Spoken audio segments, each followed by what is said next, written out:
to see everybody coming in here. Hello, New Year's Eve. I love it. I love it. I love it. I love it. It's time that we can turn a new leaf. I got the toupee all tuned up today for everybody. The hair plugs, the toupee. It's looking good. That's a wild one on X. If you guys are on X, my hair is always a topic of discussions. Oh my god. It's not like the guy couldn't shave his head and grow his hair back. That's never happened before. Oh, I love it. I give him something to talk about all the time. Adam's here. I love it. And don't worry, I will prove it if you send me $100 super chat today. All right, Posse, I'll prove it. Send that $100 super chat and we'll take the toupee off tonight. I love it. Oh man, I love it. It's just the plugs, I have the plugs and the toupee. So I got the double combo going on. Oh man, I love it. It's the topic of discussion. I love it. Little Miss Velvet's here. She said, "Yo ho!" Just a lots of campaign. I love it.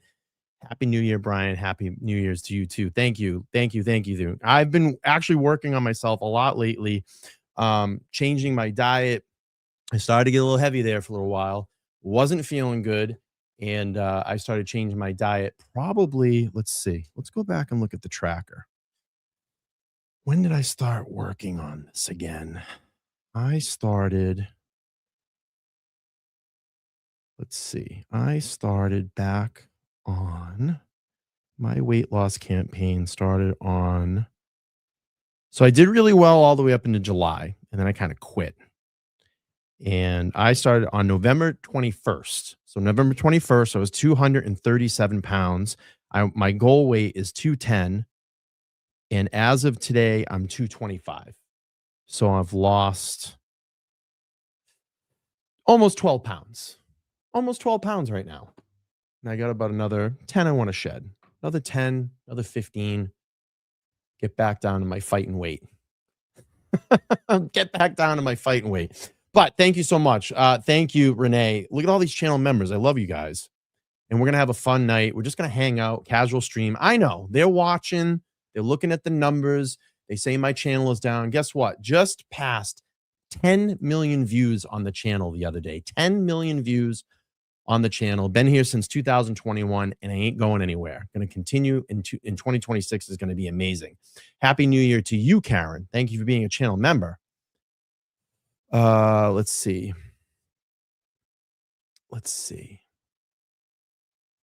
And we're going to get into this, but Upside Down has a criticism. Canton police proved how racist they were last night, turned their back and walked out on the new chief. They should all be fired. Well, he's been appointed. They still have to work out a contract detail and a salary. So, but yeah, he's been recommended as the new police chief. And we're going to get into that. Thank you, Christine. Thank you so much for being here. Happy New Year. Lots of health to everybody this year. I think 2026 is going to be amazing. So you want me to share the diet? Okay, I'll talk about it here. My issue is a couple of things. I love sugar. Who doesn't, right? When I'm on a kick, I'm a huge Diet Coke drinker, which is terrible. And I love ice cream and I love late night eating. So I got four things here that pretty much kill my health. And at 47 years old, going to be 48 in March, you can't eat that way anymore. So, and I love carbohydrates too, like snacks and chips and all that shit. When you're just eating that at 47, it's not good. So, cut out all my sugar, stop drinking Diet Coke, drink water, put Crystal Light in it, drink tons of water throughout the day. It's all I urge everybody, just drink tons of water. Just throw a Crystal Light in it, and that will give you kind of that the taste that you're craving. And even you can do it with like unflavored soda water. You can throw a Crystal Light in there, and it will give you that carbonation if you like carbonation. But no, and then you just cut down your portions. Portion control is big, and you gotta exercise. I work out probably 4 days a week, sometimes 5, and that's huge. Just get out and if you're not into, like, weightlifting or cardio, even just getting out and walking, some type of physical exercise to get up and get your body moving, always need to do that. But the big thing is just sugar, soda, that shit will kill you. Chips.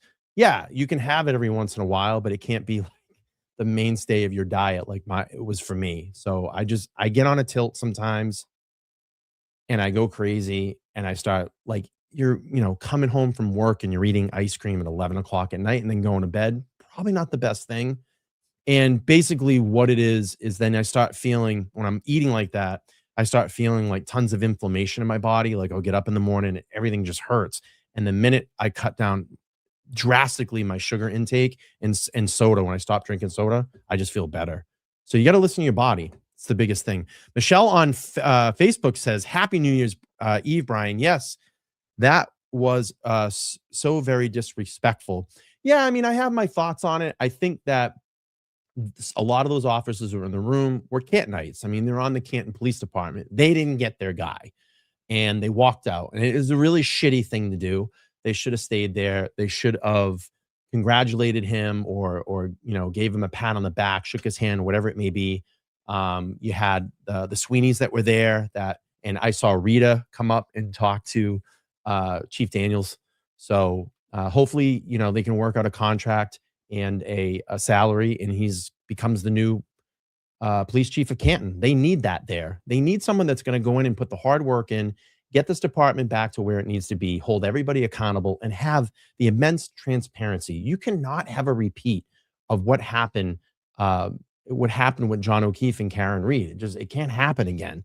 And people are growing restless in that town. They want control of their police department, and they want to be able to trust them when they call them. So hopefully, Daniels, if he takes it, he gets in there, cleans everything up, holds accountable. I think they said they are even short staffed right now. Get some new hires in there, some accountability and some leadership, and not the people that have been there in the department.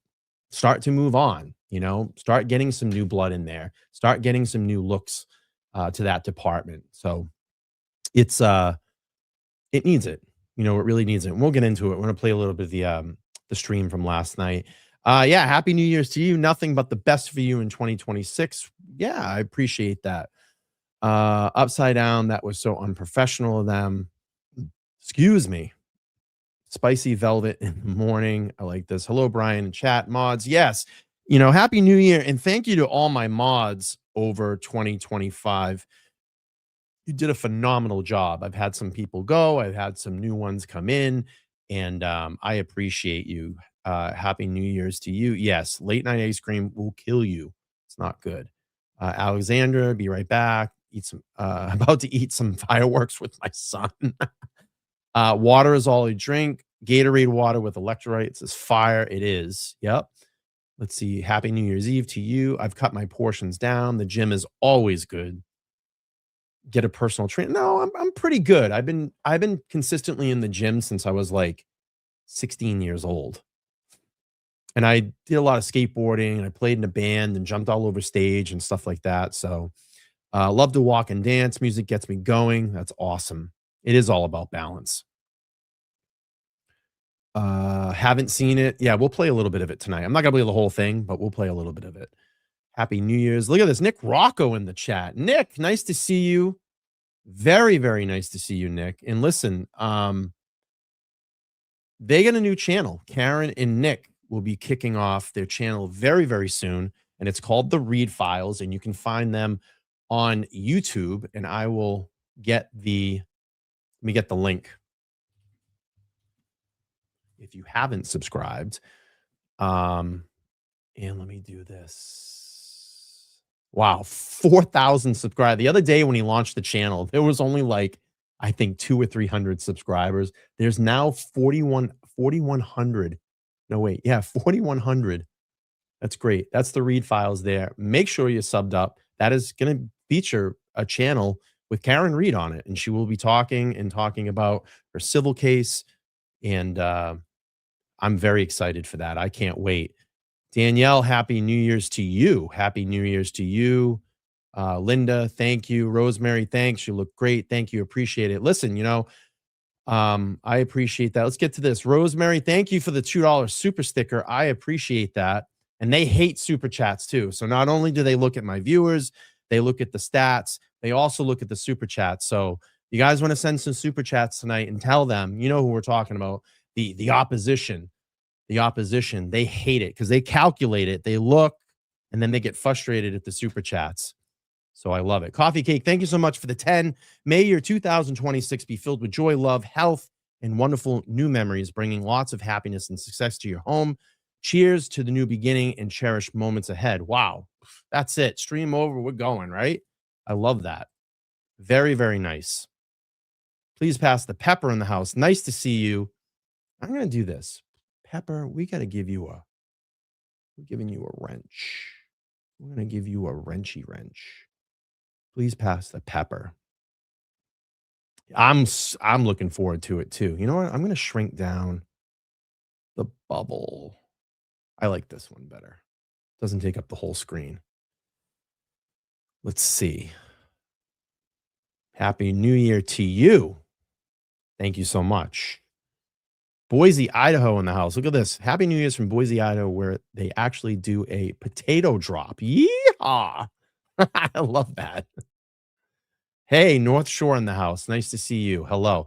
So we're going to get into a lot of stuff tonight. We're going to go through, obviously, Megan Kelly did a Karen Reed episode the other night with Peter Tragos, the lawyer you know. Full transparency. I wanted to watch this on stream with all of you tonight. So we're going to go through that. We'll talk about the Canton Select Board with the police chief candidate, Chief Daniels. And then we have a couple other things that we'll sprinkle in as we go. Look at this. Nick Rocco says, I need to get 3,000 watch hours. Make sure to watch the few videos we have on the channel so far. Yeah, that's important. So they can get up to speed and then monetization. And Nick, if you just blast out like a couple of live streams, you guys will get right there. I mean, 4,000 people on the channel, 4,000 people are going to go in and watch. But that's how I did it in the beginning. You start the channel and you just fucking sit here and grind. You grind out some live streams, and then it's cool. Like you get the email from YouTube once you hit your numbers, and they're like, you're able to apply for the monetization program. And I got monetized I launched in January of 21. By the summer of 22, so it was June of 22, I got to monetization. And I used to just drop videos, so it took forever. And I was like, you know what? I started to figure out, in like April or May, if I just start live streaming, that should rank up my watch hours, and it did. And that totally helped. So let's see. Nick Rocco says, most content will be pre-recorded due to the time difference with Alan. Yeah, and then what you can do is you can premiere that as a live stream. So I don't know if you know about that. So pre-record it, then you can launch it as a premiere, and that will give you a chat. And you can go in there and chat along with people. You won't be able to pull up like we're doing like on the screen right now. Like I have your text on the screen. You won't be able to do that, but you at least have a live chat. So if you need any help, Nick, I told you, just reach out to me. I'm more than happy to help you out. Just give me a phone call. Court, there will be lives. Oh, cool. I love this. We're getting the dirty on the read files. But it will be the place to hear from all her lawyers right after. That's awesome. Let's see. Subbed up, Nick. Oh, you got a new subber. Look at that. Love it. I'll watch tomorrow. I love that. This account, if I watch a video on loop as one viewing or each time it rolls over. I don't know. I don't know how that's going to happen. YouTube might be on to something like that. I don't know how they do that. Brian Linkup advised Nick, consultant. Yeah, I definitely will help Nick Rocco out. I told him we talked a couple of weeks ago. I said anything you need, just let me know. He knows that. Yes, premiere the video so we can chat along while watching. I think that's going to be your best thing, Nick, because then you're going to get a lot of activity on the video as well, and that will push it out into the YouTube algorithm. So again, Nick, if you're watching anytime, just call me. I'm glad to help you out. I told Karen that. If you guys need any help, let me know. And I'm glad to assist you guys with just some lighting here. I'm very proud of the Canton Town Board last night, and the fat Albert wasn't present to vote. Renee says she subbed up 2 days ago. Awesome. Just subbed. Great. More subs. Look at that. Love it. Love the lawyer you know. Loved his coverage of the Karen Reed case. He did a fine job. I loved it. It was really, really good. All right, let's do this. Let's pull up. Yeah, and feedback via the chat will help too. Yep, 100%. Let's pull up the Megyn Kelly interview with Peter Tragos. Let me see. And let's have some fun. Again, this is very organic. I haven't watched this yet. I think I've seen some clips and bits and pieces on X, but I haven't physically gone through this whole thing. So let's sit back. We got a couple of hours here. I'm going all the way until midnight tonight. We're going to watch the ball drop here on the channel, and we're going to hang out. And I just want to say this. If you are out and about, please, if you're drinking, don't drive. Call an Uber, call a friend. Please hand your keys to someone. Let them drive you home if you've been drinking. So let's do this. Door, $20. Thank you. For 2026, thank you for your excellent coverage. I appreciate that. And I have a lot of things lined up for 2026. In about 2.5 weeks, I have actually a documentary crew coming to my home to shoot. It's not for Karen Reed related content, but it is for a story that I did cover on my channel. And I'm super excited to sit down with them and contribute to the documentary and hopefully make it in. You know, sometimes you don't make it in. You know, we did that. Oh shit, what was it, back in March of 24, the ID documentary? I was called out to that. I got the opportunity to go out and sit. I gave a 2-hour interview, and they decided to go in a different direction with that documentary. And I think I made it in like 3 seconds. But we had a lot of people that I knew that went out and sat for that. But hopefully, this time around I make it in.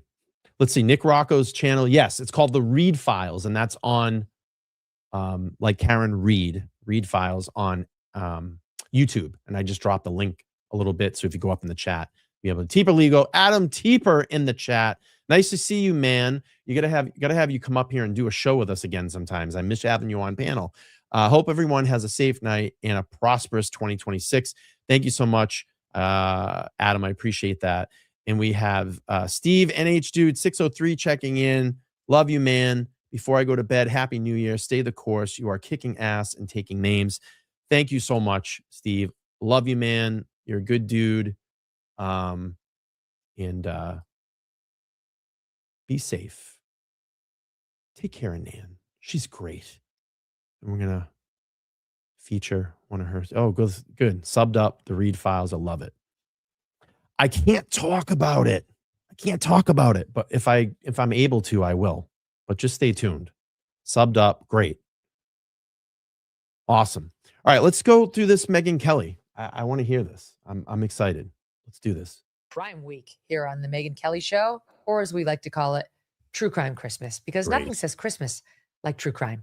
All week, we are bringing you deep dives on some big legal cases you likely know well and others you might not know much about. We're talking to a lawyer, a private eye, the woman at the center of a shocking fraud case, and our... Let's move up a little bit here. Oh, man, we got the Wheel o' Death. The Wheel o' Death. Don't do this to me, Megyn. Is it on our YouTube channel?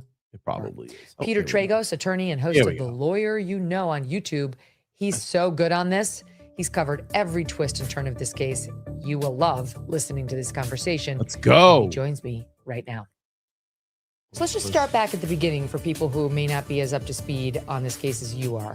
Karen Reed was who? She's living her private life in Massachusetts. Who was she before all this happened to her? She was a single woman dating a law enforcement Thank you. officer, had a great job in finance, and her family was a close knit family, loved each other for all intents and purposes. When she reconnected with this boyfriend who was How many people have watched this to completion yet? Let me know.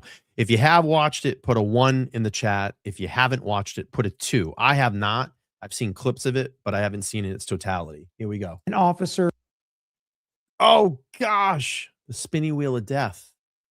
Let me see. out for a night on the town. They had a bit of a tumultuous relationship. You guys have seen And it. then that night, after some drinking at the bar, hanging out with a bunch of friends, everything changed forever. It's mixed, So- half and half. The prosecution, which would ultimately be charging her, alleges that they left this bar, they drove over to a friend's house, another cop, and that her boyfriend got out of the car, that he then walked up to the I'm just going to address this. I found all these channels during Karen Reed. I wish you all could just put this petty shit behind. Yeah. You know, it started and a lot of us stayed silent for a long time, and it's continued. And just after some certain things, you gotta kind of punch back a little bit. So that's what's been going on. I know they're watching because they watch it, they clip it, but it is what it is. And today it was great. I had another purge off my channel of people that just, I don't have to worry about blocking anymore. They just go away. I love it. I love when they purge off.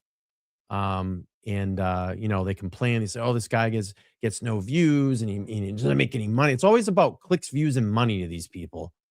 And I love it because I'm here. I ain't going anywhere. All right. Anyway, let's get refocused here. Let's go. the front door of the friend's house and this is what she alleges. She alleges he went to the front door of the house, he went inside, and something terrible happened to him. The prosecution said, no, he got out of your car. He never made it inside because you ran him over. You backed up into him at something like 24 miles an hour, hurting him, casting him into the snowbank, where he then later died from blunt trauma and hypothermia. Is that the basics? Yeah, I mean, it turns on what happened after they got to 34 Fairview. Everybody's basically on the same page. They went to a couple bars. They were hanging out together. They were drinking together. Karen Reed is driving her Lexus. Nobody disputes that. John O'Keefe, who's her boyfriend and the victim in this case, sitting in the front seat. They drive to 34 Fairview to hang out with the McCabe's and the Alberts, who are all connected to law enforcement and connected to people in Canton. She drops him off. He gets out of the car. There also seems to be third-party witness testimony that he gets out of the car. After that, that's where the stories kind of turn. If you believe the prosecution and the witnesses inside 34 Fairview, he never makes it inside the house. She backs up, hits him with her Lexus because she's angry at him about, a multitude of things, and they're fighting, and she wanted to end his life, I guess, is their point of view. If you believe Karen Reed, she said he walked in towards the house. She didn't see John O'Keefe again. He stayed inside. He was supposed to come back out, kind of tell her what's going on. She gets pissed off, drives back to his house, calls him, leaves him all these angry text messages, and he never comes home. That's Karen Reed's story. And it wasn't until the wee hours of the next morning, like 5, 6 in the morning, that she and another then start searching for him. Like, what happened to him? Where's John? And, oh, wow, he's dead in the snowbank. How'd that happen? There's no snowbank. Stop saying snowbank. These people always say snowbank. Sorry, Megan. It's not a snowbank.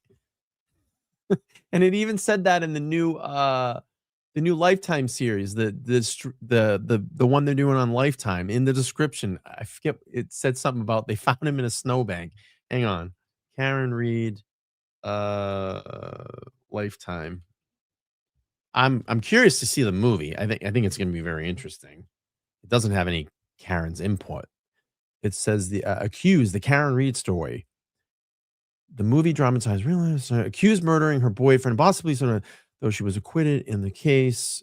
Oh, what does it say? Right here. Accused, the Karen Reed story. When Boston police officer John O'Keefe is found dead in a snowbank outside a friend's home, His girlfriend, Karen Reed, is charged in connection with his death. It's not a snowbank.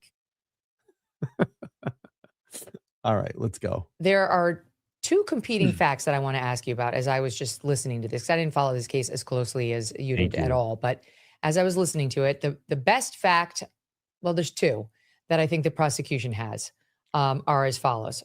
Number one, that she allegedly said, I hit him, I hit him, I hit him. And that an emergency worker, like a paramedic, heard that. And now she denies that, but you've got a third party witness saying she said that. So that's a very good fact for the prosecution. And they also have tailgate plastic in his clothing, like from where her tailgate of her Lexus hit him. So it doesn't look like he got beaten up inside. It looks like he got hit by her car, not just any car, but her car. So those are very good facts for the prosecution.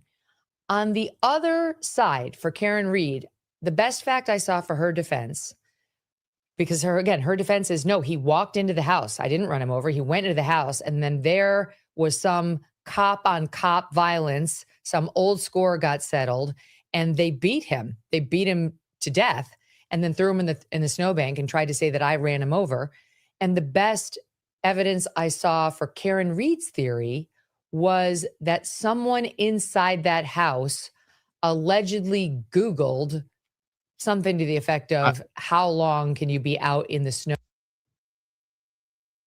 Not allegedly. It's been proven.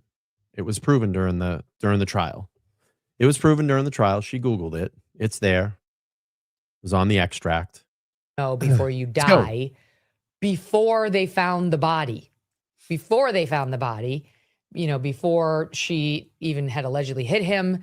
And that would certainly suggest the people inside the house were up to no good. Now, at trial, they disputed that piece of testimony. So can you walk us through that evidence? Those, do I have like the best facts on both sides, or have I missed something critical? Yeah, honestly, there's just so much. So we'll go with what you're asking, because it's really fascinating for somebody who's kind of followed it from a cursory point of view. And maybe, you've heard some of the highlights or seen some of the shows reporting on it, because it was fascinating. And it's really a case unlike any other I've tried personally myself or followed, even, since I've been following these cases in the media.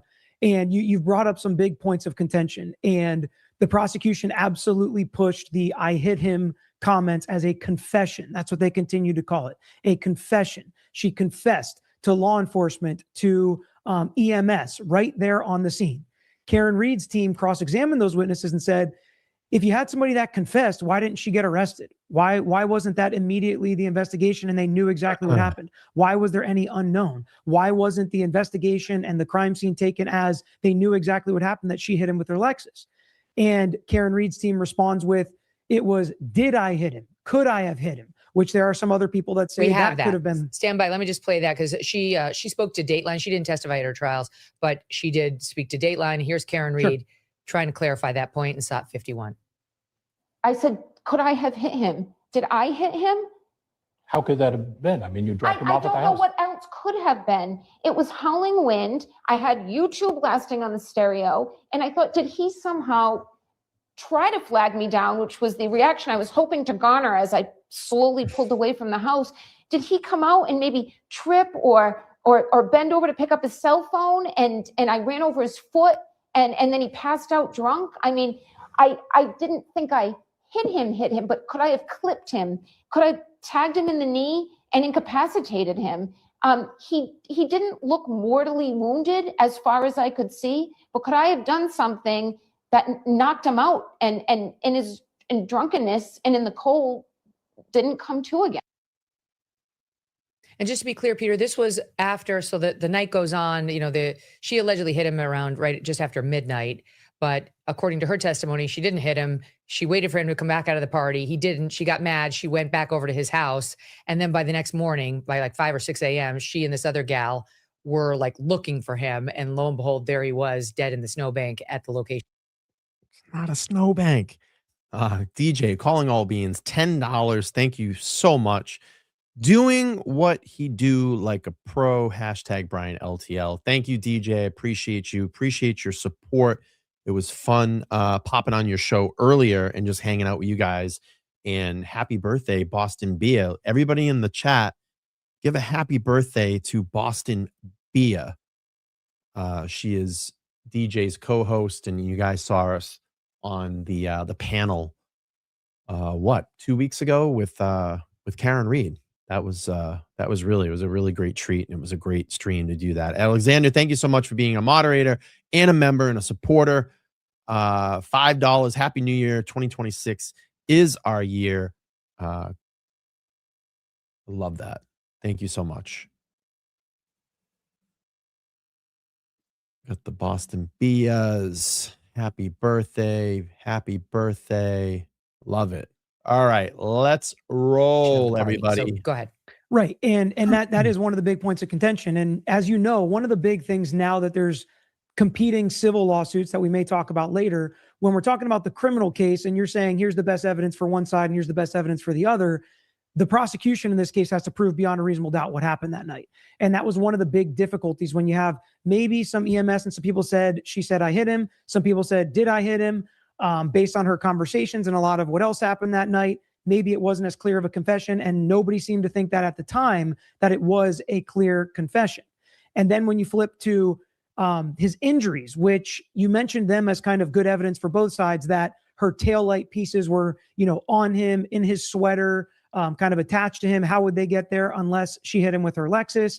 And then she says his injuries match a fight, getting beat up by cops inside. Well, he had raccoon eyes. He died from hitting the back of his head. And, the evidence shows maybe it was on a ledge and not a flat ground. That was a little, who was actually going to prove what injury was the cause of death and how he got it.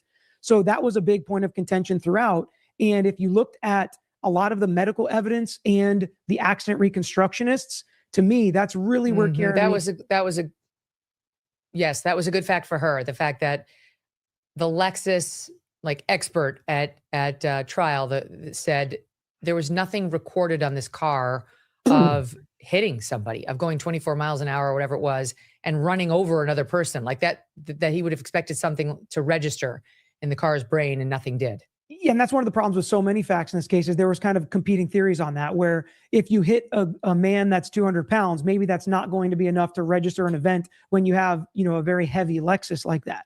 And then there were some people that said, well, maybe it should have, and there's nothing on here that actually did register it.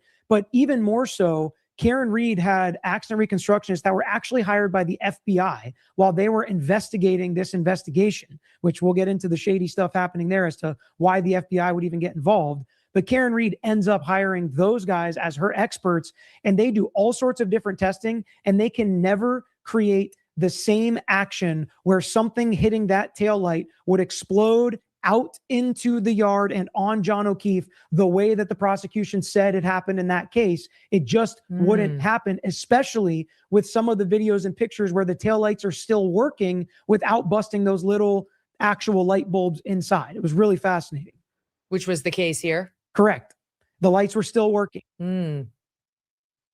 So in other words, this was faked. In other words, the point is those guys killed him inside. They brought him out, and then they were the ones who hit her car to make it look like it had bumped into him. So partially, they somewhat point the finger at the guys inside the house for beating John O'Keefe to death and leaving him on the lawn, but they allege that law enforcement actually cracked the taillight, placed the pieces there, mixed everything together so it would look like that taillight hit John O'Keefe. And they went so far as to, Alan Jackson, one of the defense lawyers in this case, had a chart of all the glass that was found at the scene. And there was a cocktail glass that was found on Karen Reed's car that was found nowhere else at the.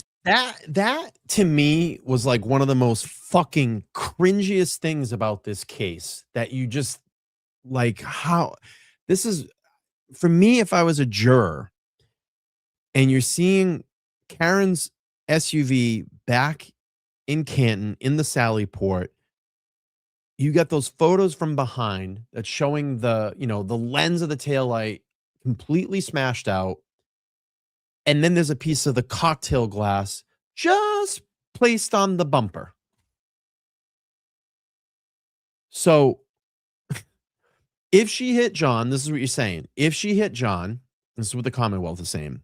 Let's think about this. If she hit John and killed him, she hits him, the arm shatters the taillight, the glass in his hand shatters, a piece of that glass lands on the bumper. She drives all the way from Brian Albert's house back to John's house, then all the way back to John's house, then all the way out to her parents' house. Her car gets picked up by Proctor, flatbedded, all the way from Dighton to Canton, and that piece of glass stays on the back of the bumper after being elevated and pulled up on a ramp, driven in the snow, driven in the wind, driven in the rain. What is it? 40. I think we pinned this out before. It's over 50 miles to Canton. Let's see. I want to get the mileage correct. And you're going to tell me that stayed on there? Are you fucking kidding me? Like, if I'm a juror, I'm like, that's the biggest fucking red flag right there. Canton. Let's see. I think it's probably less than, no, it's probably 50. Let's see. I forget. It's been a long time since I looked. Look at that. Dighton, Mass. What do we got? It's a 34-minute drive. Wow, it's a lot less than I thought. It's 17 miles. So let's just round it, 20 miles. You fucking tell me that stayed on the back? No. Scene. All right, so let's how go. really would it have gotten there but for somebody placing it on the bumper of Karen Reed's car, which was driven away from the scene, driven around the next morning, put on a tow truck, driven back, and we're supposed to believe that some of this cocktail glass stayed on there, and there was one hair that stayed on there that they said was John O'Keefe's hair, things that just were really hard to believe that the Commonwealth was trying to explain to a jury in this case. Okay, so what the theory of the prosecution is easy to understand, that she and John hadn't really been getting along. He had talked about possibly breaking up with her. She was very angry that night. She was drunk, and in her drunken anger, she ran him over. And there was some debate about whether they overcharged the case. Should they have just charged it as a manslaughter? They went for murder too, which definitely raised the stakes for this jury. Like, it was intentional. She wanted to kill him, as opposed to just like heat of passion. She did something crazy. But the defense had a totally different version of events. And so for the clueless juror just walking into this case, why would John O'Keefe's fellow cops want him dead? It's a great question. And if you look at the two criminal trials, because this went to trial twice, the first one was a hung jury. The second one was a not guilty verdict on all of the charges dealing with ending John O'Keefe's life. She was convicted of OUI, operating under the influence. But the big difference in the theme and theory of the defense case from trial 1 to trial 2 was this was a big conspiracy in trial 1. Everybody was involved. The people inside the house ended his life. The cops covered it up, and there was a hung jury. In the second trial, it's you can't prove anything. This investigation was so bad. These cops didn't do the interviews properly. They didn't record them. They didn't secure the scene properly. This evidence doesn't make sense. It looks like it could have been planted. These guys have been terminated. These text messages are disgusting, how they talk about Karen Reed and other people. And that was a not guilty verdict. All right, real quick, let's get to this. Hannah, thank you so much for 5. Says cocktail glass on the bumper, a hair strand stays on the car through a blizzard. Sure, Jan. Hi, Brian. Keep being you, and the haters mean you're doing the right thing. I love that. Karen in the chat, channel member. Thank you so much for the super chat as well. $10 says they found the broken glass that morning. Correct. Wouldn't the first thing you'd look into is where the glass came from, i.e. the house? Yeah, no knock doors, no investigation. I've talked about this 1,000 times over. If this happened to me, my mom literally would be there the very next morning, knocking on the door, going, hello, what's going on? What happened to my son? They couldn't prove the case. So two very different theories, but when they were trying to prove that somebody inside the house killed John O'Keefe, it was based on jealousy because somebody inside the house had been texting flirtatious texts with Karen Reed, had kissed Karen Reed, and the defense was trying to use some videos in one of the bars as if these two guys were grappling and, play fighting, but they were kind of getting in the mood to fight, I guess. Some of it was, a little bit of a reach, but they were trying to say that they looked over across the bar and pointed at John O'Keefe and told John O'Keefe to come to 34 Fairview because basically they wanted to fight. And that was kind of their theme. JFK broke that video down. If you guys haven't seen that, you can go check it out on the JFK Show Off channel. He got deep into that waterfall video. He went over there. He filmed outside. He put the work in. I encourage everybody to go check that out. JFK Show Off. If you want to see the Brian Higgins breakdown video, the waterfall video, and Brian Higgins, they put the work in. Theory of why somebody, what the motivation for somebody being wanting to kill John O'Keefe inside that house. When would the defense have posited, if they did, that law enforcement broke her tail light to make it look like it was Karen Reed? Because under this scenario, he goes inside the house, he gets murdered, but we've already talked about how she took off. She was there for a short time, then she left with that SUV. Did they posit that her tail light was broken later when she drove back in the morning and found the body? So this taillight, there was so much litigation about this taillight. First, the defense says there was a video that shows she backed up very slowly into John O'Keefe's car at John O'Keefe's house. And that's how she cracked her taillight. And there was just a little crack in it. Not when she hit John O'Keefe. The prosecution says, no, it was totally damaged, destroyed, and they had in 46 different pieces. But what made the taillight so interesting is it was towed to the Sally Port where law enforcement is. And when they tried to show when the SUV was dropped off, they showed an inverted video, a flipped video. And they were like, hey, nobody even went near this taillight. But then when you realize it's a flipped video, which they did in the middle of trial, then you realize there are people that walk by that taillight. And when you look closer at the entire time it was in the Sally Port, there are blips and cuts in and out and huge chunks of time missing where you don't see what's going on with that Lexus. And the defense said, well, where are those chunks? And the Commonwealth says, well, it's motion activated, so it might not be there. And then when they secured the crime scene the first day, they found a couple pieces of taillight in the yard, right where John O'Keefe's body was found. But days and weeks and months went by, and they continued to find taillight piece after taillight piece after taillight piece in this front yard that they didn't find the first time they went, the second time they went, the third time they went. They just happened to be driving by and they'd find another piece of taillight.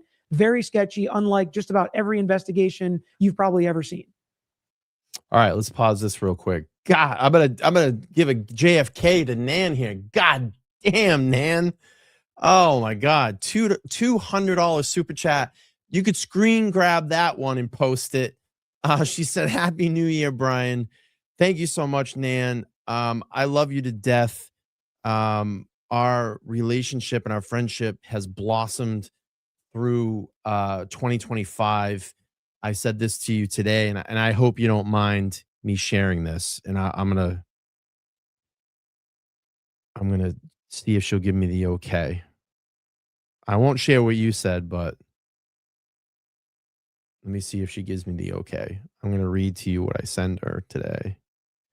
And I know she's busy and she's got things going on, but it's so nice for you to be here. Okay, she said okay. So I wrote her today this afternoon, and I said, "Happy New Year's Eve to an amazing friend, colleague, and human being. You were one of the best things that came into my life in 2025. It's going to be an amazing year for the both of us. Fuck yeah." And she's great. She really is a good friend. And I love her to death. Everybody else loves her to death here. We have amazing panels. She's one of the nicest people that I've come in contact in a long time, and has a really, really big heart and eats a lot of shit for some crazy reason on YouTube and X, and it's disgusting and it's vile, the things, and I've talked about this, these motherfuckers that make up these accounts and you guys see it on X if you're on there. And then when they come into the comments section, and it's like, you don't even know this person offline. You don't even know them. I mean, you don't even know any of these people offline. And the attacks are gross and they're vile. And she's been attacked in her business and her personal life and her kids. And for what? For coming on and giving an opinion on YouTube shows, for showing up on panels and lending her time and expertise for free. She does this because she cares and she wants to help educate people. That's why she does this, because she loves doing this. She loves the law. And I learn so much from her when we talk about things, even things in my life that I may say, hey, can you the other day I had her look at a contract for me. What do you think of this? She gives that expertise, and she's amazing. She's an amazing lawyer, an amazing friend. And I couldn't say more nice things about her. I mean, there's so many. So yeah, I agree. And they need to get a life. But, we're glad she's here. And I've said that a million times over, that people look forward to your expertise on these panels. All right, let's go. Let's play. Thank you, Nan. I appreciate that. It was very, very kind of you. Thank you. So what does that imply? So they're implying that they would go back to the yard, put the pieces in the yard after they busted it at the Sally Port, and they would find it every day, more and more pieces of taillight that they didn't find the first day, the first week. And they just kept planting pieces of taillight and going and getting it to make sure. There are text messages that said, we're going to pin it on the girl, and we're going to make sure that nobody in the house catches any crap. We're going to make sure he's a Boston cop, so we're not even going to look into him. So there were all kinds of text messages that the defense made look like they were trying to protect the people in the house and make sure Karen Reed caught charges for this. Oh, well, that sounds really bad. I hadn't realized that there were explicit text messages saying we're going to pin it on the girl. That's from cops? That's from the people inside the house, the house, inside 34 Fairview. Some of them are cops or related to cops. And they said they would make comments like, oh, she did such a good job explaining this, or make sure they're getting all their testimony straight, to say, make sure we all say the guy never came in the house. They were making sure they were all staying consistent there. They weren't necessarily being forthcoming with who was actually in the house that night. It was just what happened. I don't think we'll ever know, because the investigation was so bad. And the lead investigator ended up getting terminated because he was found to have shown bias in this case, sending some of the most disgusting text messages you would ever think about a defendant that you are. This is the thing that I want people to not forget about this. Not only was it Proctor, his superiors and other officers were in those text messages, and they didn't say stop once. And then it just makes you think, is this a common practice amongst officers? I don't know. Is it? Is this just a given thing that they do? They text all this awful stuff about cases and people that are in those cases and witnesses. Is that the culture? Has it stopped? Have they put a stop to that in the MSP? Do departments talk about this and put policies in? So there's a lot of other guilty people that were in that. And look what happened. What, a couple of days of lossification and a rank? That's what they get? Those people should be under decertification. They should be held up against a post commission. It didn't happen. They fucking saved their jobs. And go back and watch the stream that I did about Pi, P-Y-E. Was that guy the patsy? Was he the one that was going to help them along, knowing that they were in those text messages, and he went out and signed the second arrest warrant on Karen Reed on 6/9/22 when they went back to rearrest her, Mr. Cleanface? Did they use him knowing that those text messages were there? And if this all fell apart, oh, well, he was the one that signed the second arrest complaint. Pi's the one that went and arrested her.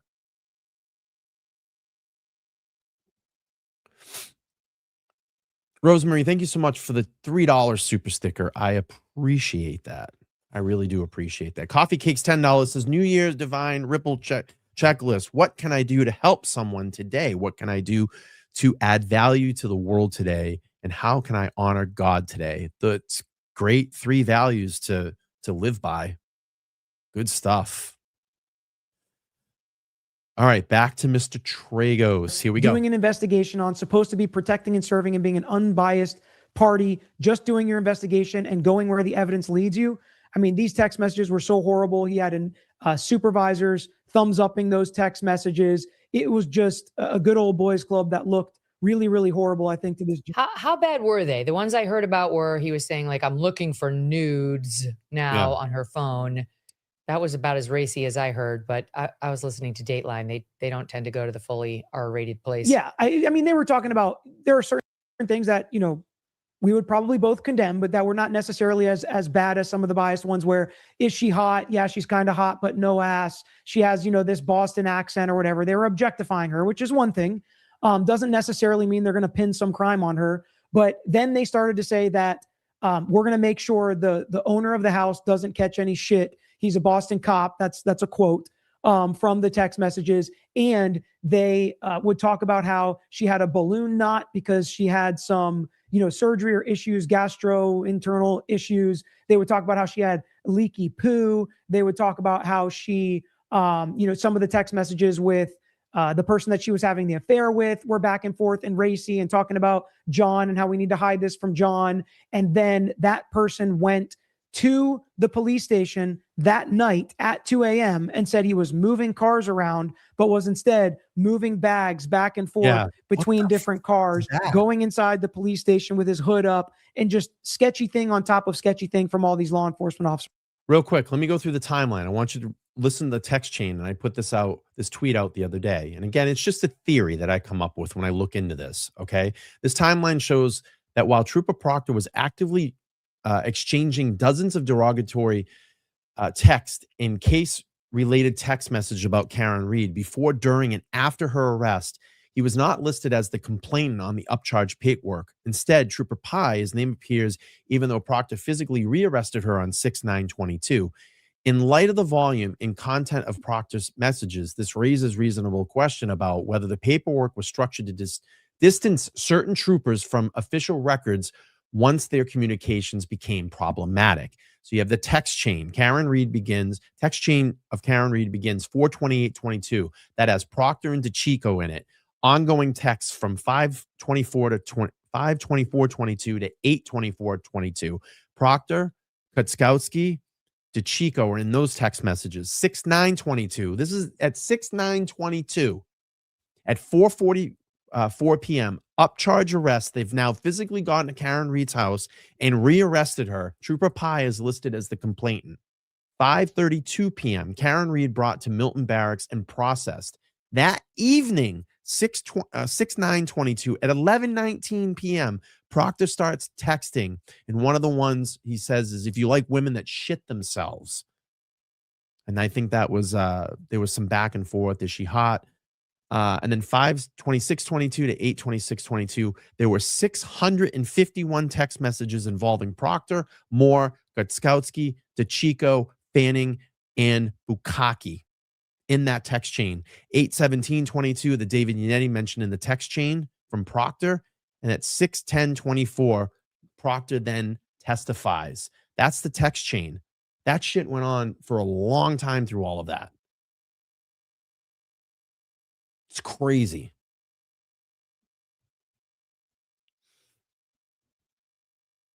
Adam Teeper Legal, thank you so much. Gifted 5 membership. Welcome new members. Do we catch any of them lurking? Let's see. This is Susan is usually here. Patricia's here. Kim is usually here. Borders Girl. We didn't catch any of them. We didn't catch any of the trolls lurking and watching.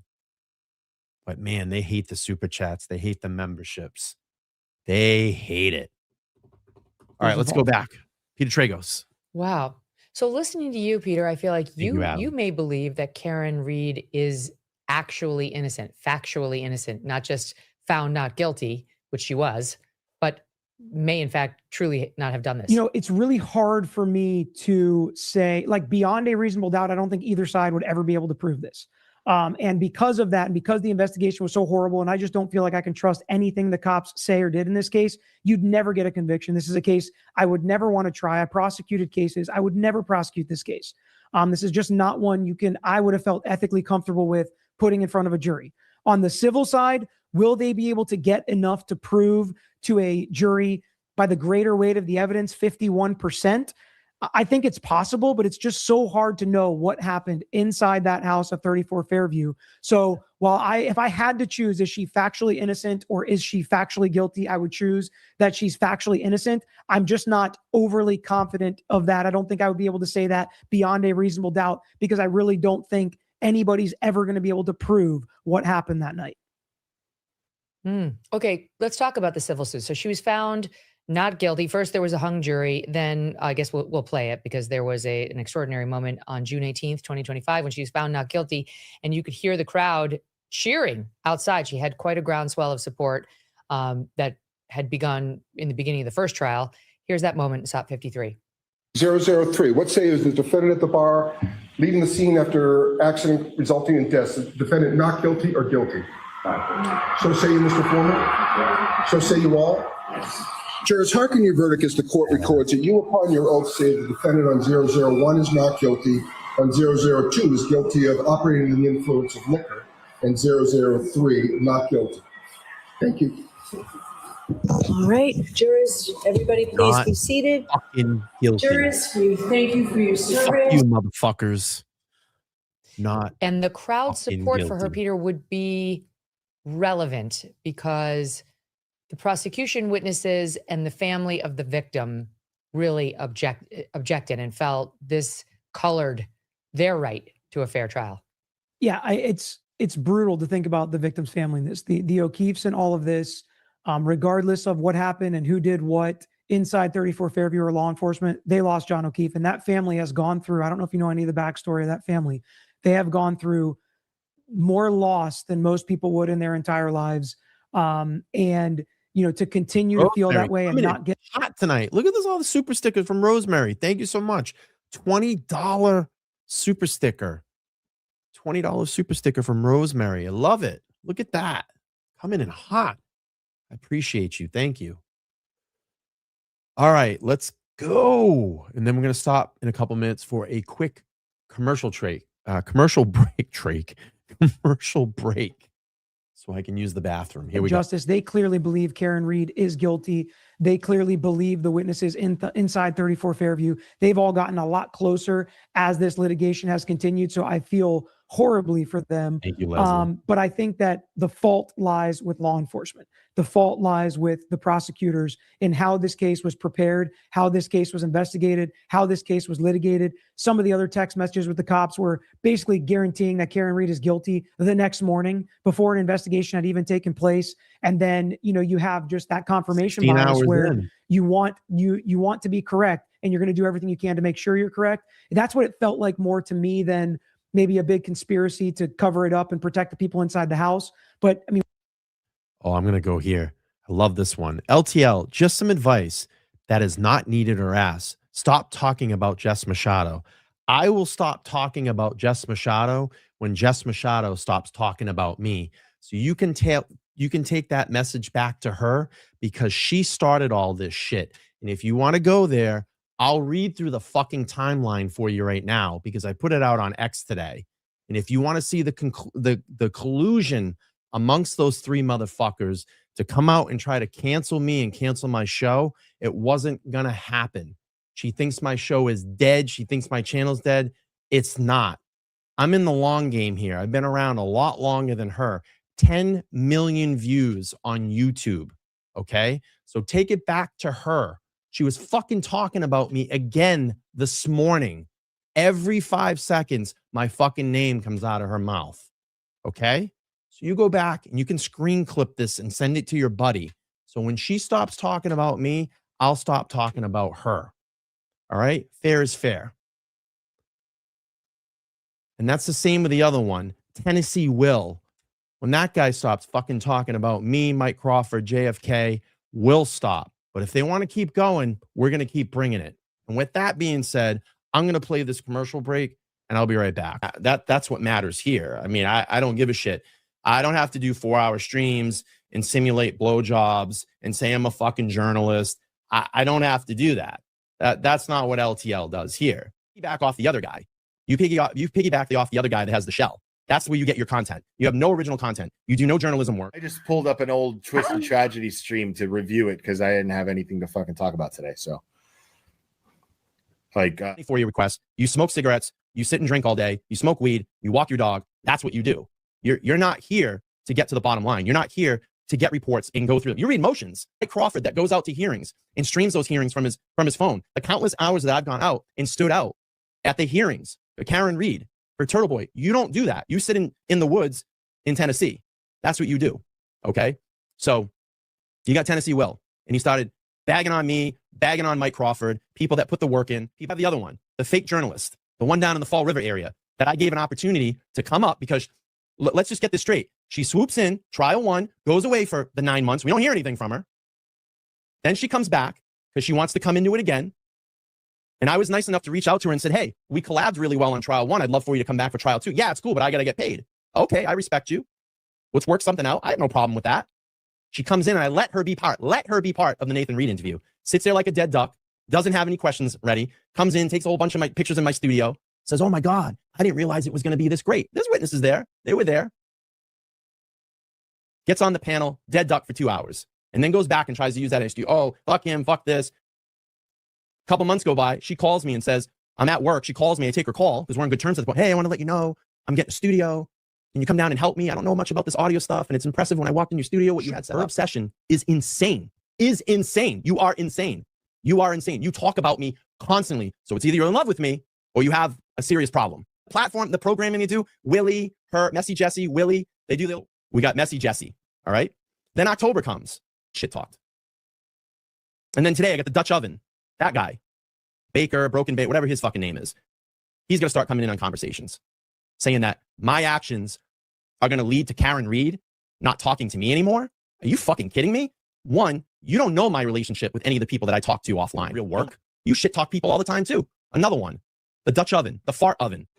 So before you come at me and criticize me about who I talk to and what content I make, you need to put yourself in check because you're a nobody. Busy getting a new governor in here. Too busy changing how people vote. Too fucking busy for your fucking shit. Grow the fuck up, you dumb cunt. And then 5 minutes after this, she'll cry. Like she cries all the time on her stream. Oh, I don't feel it today. Oh, I need coffee and bagel money. Hi, I would love a large iced white chocolate pistachio made with whole milk. I would also love an Asiago cheese bagel toasted with plain cream cheese. Anything else? That'll do it. I'm also tired of starving myself every morning. So there's that. Can I get for you? Hi, good morning. Can I do a large iced white chocolate pistachio made with whole milk? Large iced white chocolate pistachio with whole milk? Yep. Anything else? Do you have a Asiago cheese bagel? Tip me. This is how I make my living. Oh, I can't take it. The drama. Oh, the drama. I can't take it. It's too much. And then she goes on and spills all her fucking news about Aiden. She talks about Aiden. I don't know why that dude hasn't buried her yet. She talks about their private conversations all the time. Promise me, I want this to be public and I want it to be transparent. They don't do any of that. They sit around on their fucking little, the Willie guy. He's doing a petty stream right now. He's talking about me. He's talking about Mike Crawford. They're pieces of shit. Turtle Boy, Karen. That's what he's doing right now. They're pieces of shit. Turtle Boy, Karen. That's what he's doing right now. He didn't break anything down. He didn't put thought process into this. He's waiting for everybody else to, what are they going to do on their presentation? And then I'm going to bring it over and I'm going to talk about it on mine. That guy can't even think or conceptualize anything in this case. He waits for him to think or conceptualize anything in this case. He waits for people to do content. Okay, we're going to do this without Carrie good, Turtle Boy good, that's what he does. I just pulled up an old Twisted Tragedy stream to review it because I didn't have anything to fucking talk about today. So that's what he does. Yeah, and James Jackson too. He's talking JFK. Let's be petty tonight. Fuck him, fuck you, fuck your channel. You know, go out and do some real work. Okay, we seen you walking around like Sasquatch with your backpack on and your fucking Mexican Jordan 1-1s. Shout out to James Jackson, JFK. Mexican Jordans and 1-1s. We see you. Don't worry, Sasquatch. We know where you're at. Yeah, fucking petty streams. But anyway, to do that, we thought she was going to be on for 5 to 10 minutes. But she told her side of the story. And I'm going to tell you, she's going to start speaking a lot more too. So stay tuned. Yeah, so stay tuned. So you can fucking tell her when she keeps my name out of her mouth, I'll fucking stop talking about, I got all year. I can do this forever. And just point out her lies. And people are catching on to all these fucking people now. So I can play this game in 2026. Believe me. Crawford is ready. JFK is ready. You know, keep going. Or you can just stop and we all move on. Nothing on my channel affects you. I do nothing on my channel. I've done nothing on my channel that affects you. You're mad. You're envious. You're jealous. That's what it is. And clip it and send it to her, please. And shout out to Bonnie Barron. She made that video on X, and it's hilarious. And I have one of JFK reacting to it. It's so good. And I'll play that one here in a bit. All right, let's get back to Megyn Kelly, Peter Tragos. I think I just had a couple more They hate the super chats too. They hate it. New member. Thank you so much for becoming a new member. Renee, thank you. Just to clarify, Jerk Proctor, we that suffer from Crohn's do not have balloon knots or shit ourselves. We're here. Here is one more thing to educate yourself. Yeah. Crohn's is fucking serious, man. You don't want that. It's crazy. Yeah, all roads always led back to her. Well, Glera kind of started it first because he would take pokes at me and Mike, but then if I read the you want to read? Do you want me to read the timeline? Because I'll read it. Bonnie's great. Patricia, thank you so much for the $5. Appreciate that super sticker. Do you want me to read the timeline? You guys let me know. I'll read the timeline. I put it all out today because someone asked me about it. Let's see. I'm just gonna find it. Let me find. Where's my post about it?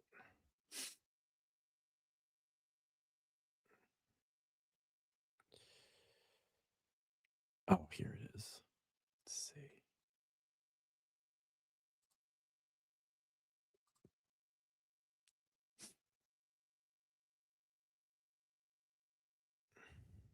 Just let me know. If you want me to read the timeline, I'll read it. We've seen cases where law enforcement gets locked in on somebody and they're going to make sure that's the right person. And they start, getting to know the victims. And it's so sad. And you want to bring justice and you think you're crossing a line for the right reason.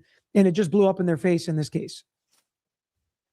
That item that I asked you about before. So when she went back and she was looking for John's body or John, and then they stumbled upon his body. This is around 6 a.m.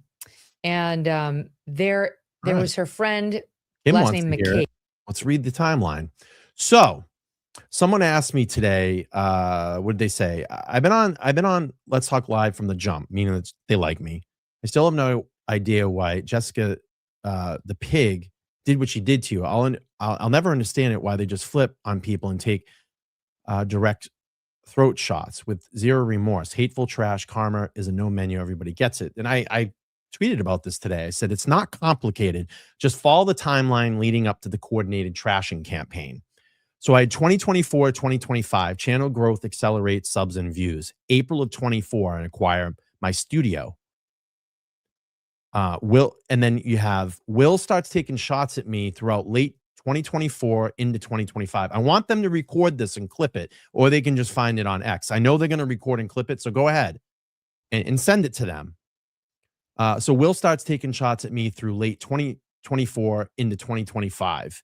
Then you have 6/20/25. That's the Nathan Reed interview with Jess. That's the first time she comes to the studio. And even in the contract, it said that she was supposed to be there for a couple of appearances from what I heard, and she never showed up, but she showed up for that interview. That's the one she comes in. She starts taking a bunch of pictures of the studio. She's like, oh my God, this is so fucking impressive, blah, blah, blah, blah, blah. On 6/23/25, she calls me about her studio that she's acquired and asks me to set up for setup advice, and then go silent. I don't hear from her. I don't chase people. I let you know, if you need help, call me and I'll help you out, but I'm not going to chase you. I am way too busy to chase people. So I give you my help, and you need to be an adult and pick the phone up and say, can you help me? But clearly she didn't want that, because I started seeing posts on like Facebook, upcoming, just my channel. Okay. And then I think she got bent because I wasn't promoting her or something like that. I have no idea. I didn't know that it was like supposed to be part of the deal. So anyway, 7/29/25, I announced that I've now acquired my press pass. Okay, so now everything's going to shift, and here it comes in fucking August. 8/16/25, Jess launches the show trashing me with a coordinated X thrashing. 8/16/25, TB joins the trashing campaign. 8:16:25 at 8:40 p.m. TB texts me, I'm going to talk about the thing between you and Jess tonight. That's 20 minutes before he goes live on his show. 8:16:25 at 8:41 p.m. I call him immediately to discuss the show. Between 8:16 and 8:19:25, TB streams about me for 3 straight nights in a row. On 8:17:25, Will starts his petty stream targeting me. At 8:17:25, 7:28 p.m., TB texts me urging me to jump on Will's stream, and he'll jump on as well. And then I'm like, dude, I'm busy. Like, I'm out with friends.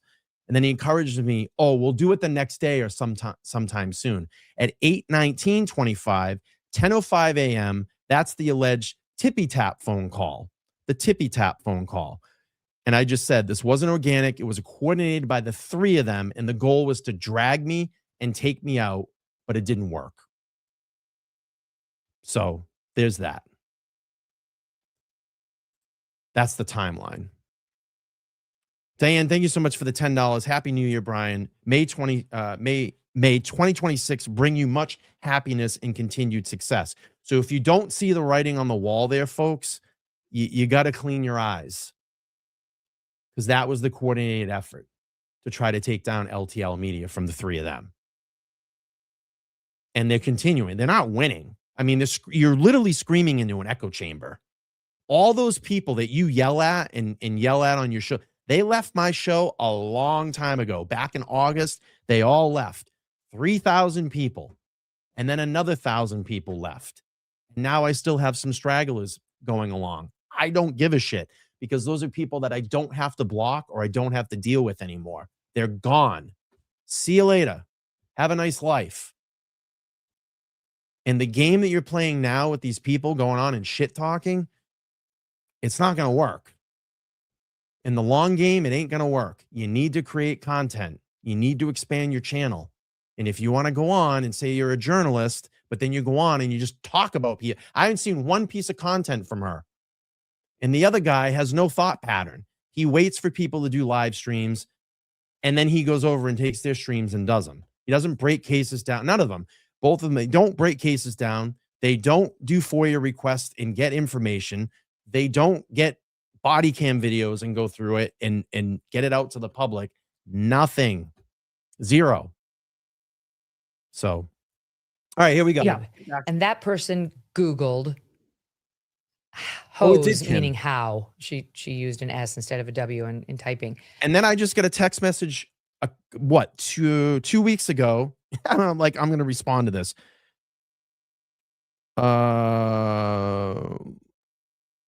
2 weeks ago, I got a text message.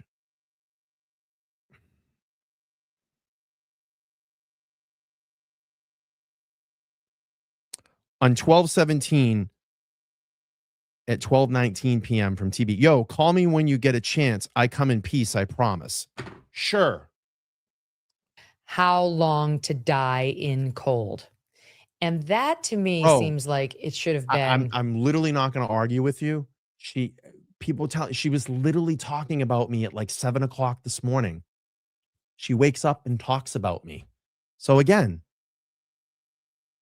you have this theory like if I stop, it's going to go away. She's been fucking talking about me since August. And I stayed silent for a long time. I said, well, maybe I use your theory. If I don't talk, maybe it'll go away. And then it didn't stop. And then you get to a point where you need to start standing up and defending yourself and fucking exposing these motherfuckers for the true people they are. They're shitbags. They're bottom feeders. She even said it herself, her motivation of getting into the Karen Reed fucking trial. Jess, I subscribed because I was excited to learn more about politics in our state. When are we going to get back to that?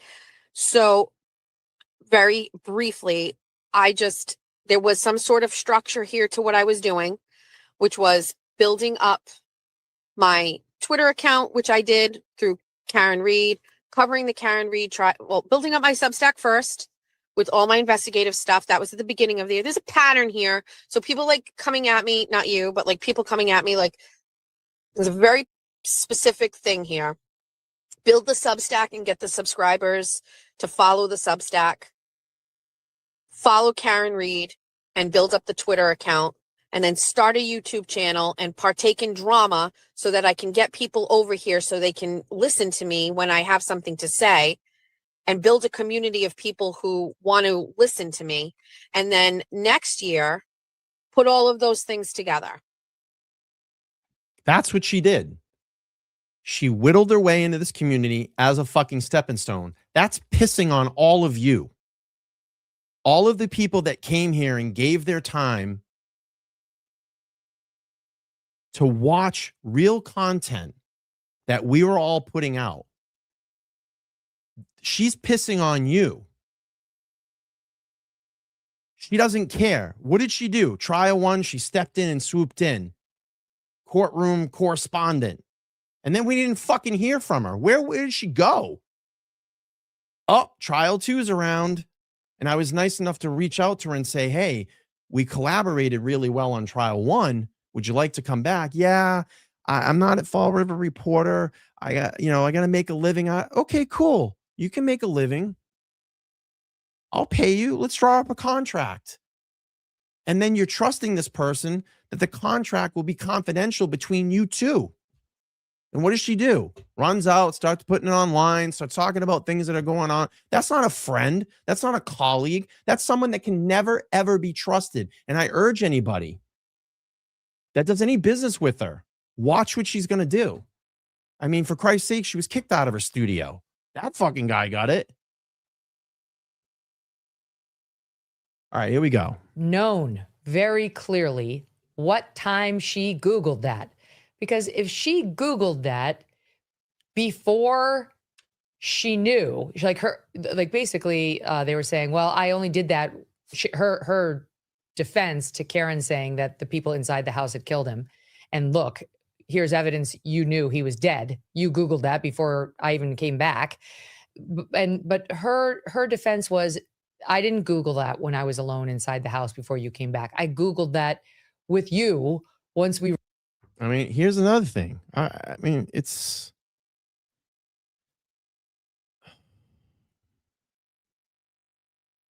This is what I get.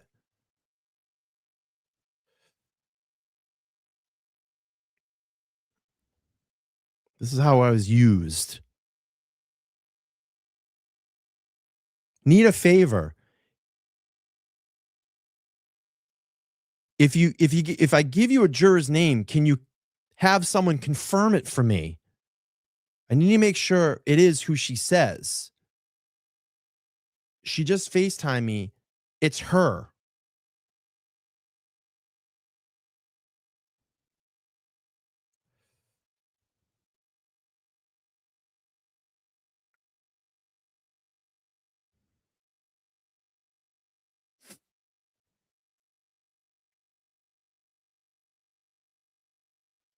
Oh, here we go. June 19th. Just thinking about this. Thank you for sharing the spotlight with me tomorrow. You could have kept this one all to yourself, but you allow me to be part of it. Shows your true character. Thank you. And I'm so excited. That was her reaction to being allowed to come in and take part of the Nathan Reed interview. But there's a problem with this statement. Thank you for sharing the spotlight with me tomorrow. The spotlight is not about you, you fucking moron. The spotlight is about Nathan Reed and sitting down and getting a very good interview right after Karen Reed's acquittal, days from that acquittal. So the spotlight was never about you, and you wanted to make it about you. Thank you for sharing the spotlight with me tomorrow. So there you go. Realized that you had hit him and he was in the snow, and we were trying to figure out whether he was dead or alive, right? Is that basically how this McCabe defended that? But why isn't that just totally knowable what time she Googled that? That the whole case should rise or fall around that Google. Yeah, the way you explained it is exactly how kind of the arguments went on both sides. Was it at 2 o'clock in the morning or 6 o'clock in the morning? Because that makes all the difference in the world, because nobody knew he was dead at 2 o'clock in the morning. So how are you possibly searching that unless you're the person that put him out in the cold and you're wondering how long it would take? And yeah, it was, again, unlike any other case I've seen. Celebrate said one time, and actually everybody agreed at one point that it showed that it was at 2:27 or something in the morning. And then they got Celebrate involved. Celebrate's like, well, that's not actually correct. That's when the tab was open. What's Celebrate? Sorry? What's Celebrate? So Celebrate is like the program that they download the phone and it tells you, here's all the Google searches. Here's the time each Google search was made. And that report said 2:27 a.m. Nice and then to there's see you. another different program called Axiom that does basically the same thing. That said 2:27 a.m. as well. But then Celebrate had, well, maybe it was at 6:04. Is 2:27 the time she opened the tab and she was searching some sports team, Hockomock Sports. And when she was in bed at night, going to bed at 2 o'clock in the morning, and that tab was left open. And then when she searched at 6 a.m., it was showing the time she originally opened the tab. So there were competing experts saying the search was at 6 o'clock, the search was at. Man, Peter talks fast, huh? Jeez. Nan, is that like an acquired skill? I know Nan's in the chat. Nan, is that like an acquired, like a skill you start acquiring when you become an attorney? Because you have so much information that's flowing and you're kind of going back through your mind and just recalling all that information. It's got to be something that's practiced, right? Man, he can spit fire. 2 o'clock. And once again, like so many other facts in this case, it felt impossible to prove beyond a reasonable doubt, which once again should be held against the prosecutor and not the defendant. That's so frustrating. As soon as I heard that piece of it, that somebody was Googling how long to die in Adam, cold, and it happened. Ask you when you're in court. Are you like this? And Nan says no. He speaks unusually fast.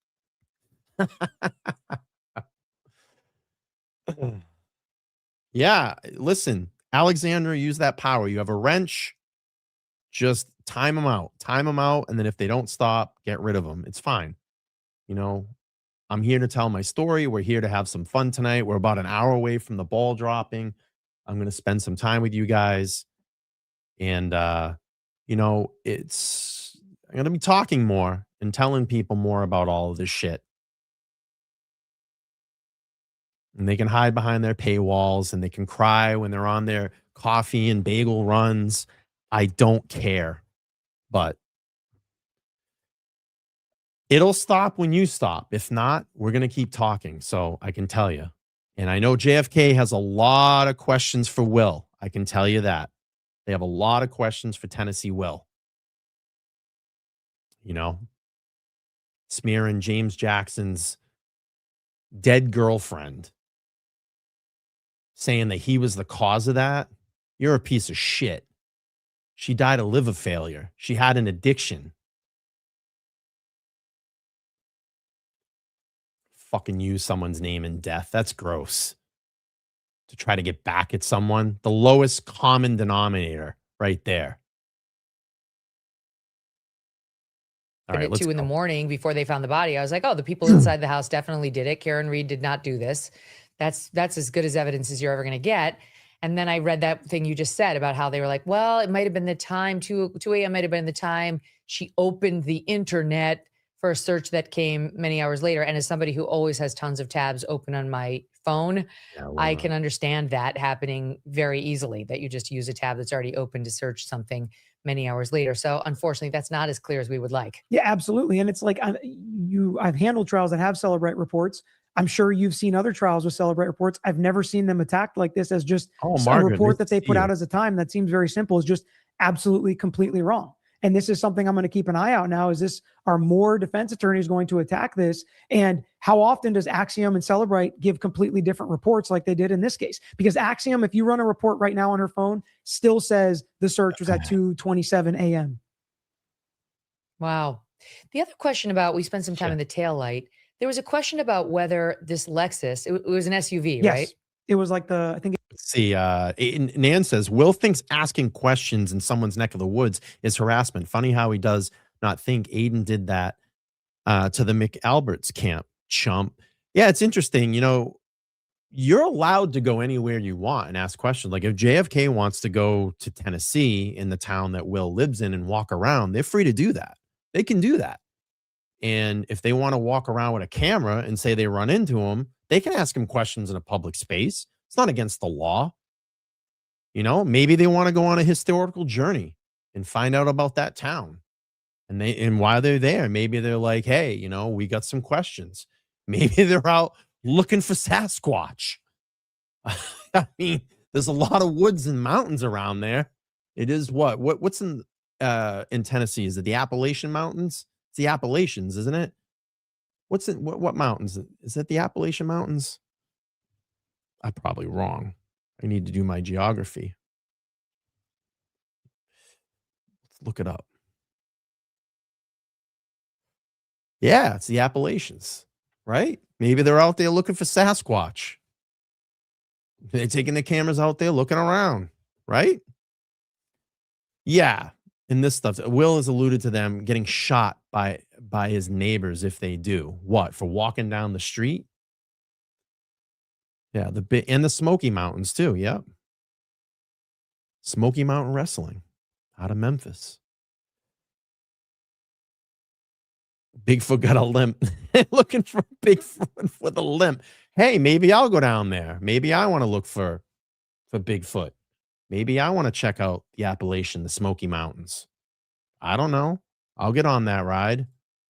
We can make a road trip, make content out of it. Looking for Bigfoot, right?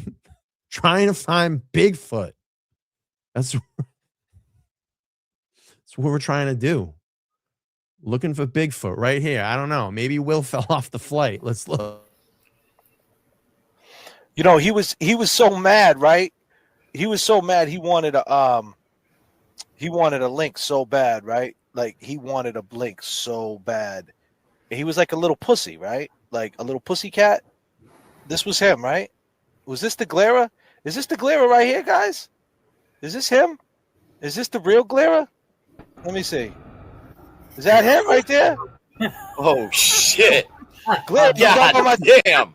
Glera, you got on my t-shirt. Hold on. God damn. This is him. Hold on. No way. Hold on, Glera, is that you? Give me a link. Give me a link. I want to get on the plane. Can I come up 39,000 with you guys? Will you play some music, JFK, so I could dance like a fucking clown with my Jordans, with my Mexicano? What do they call ones? What you call them? Can I get on the plane with the lawn gamers? Hey, get on the wing. Come on, jump on, Glera. Come on, pussy kitty. Come on, Glera. Get on the plane. No, you can't get a link. Glera. God damn! God, shit, Glera! Glera! God hey, damn! I love your shirt, Glera. Oh, I love you, buddy. Is that you? Hey, Glera, what up, bro? Hey, Glera, you wanna get on? Oh, Glera, get on. Glera, hold on tight. Hold on, buddy. Hold on. Yo, hold on. come on, you can get man. on. Glera, come on. Hold on. Oh, shit, Glera! Jesus! You can't get the God damn, Glera!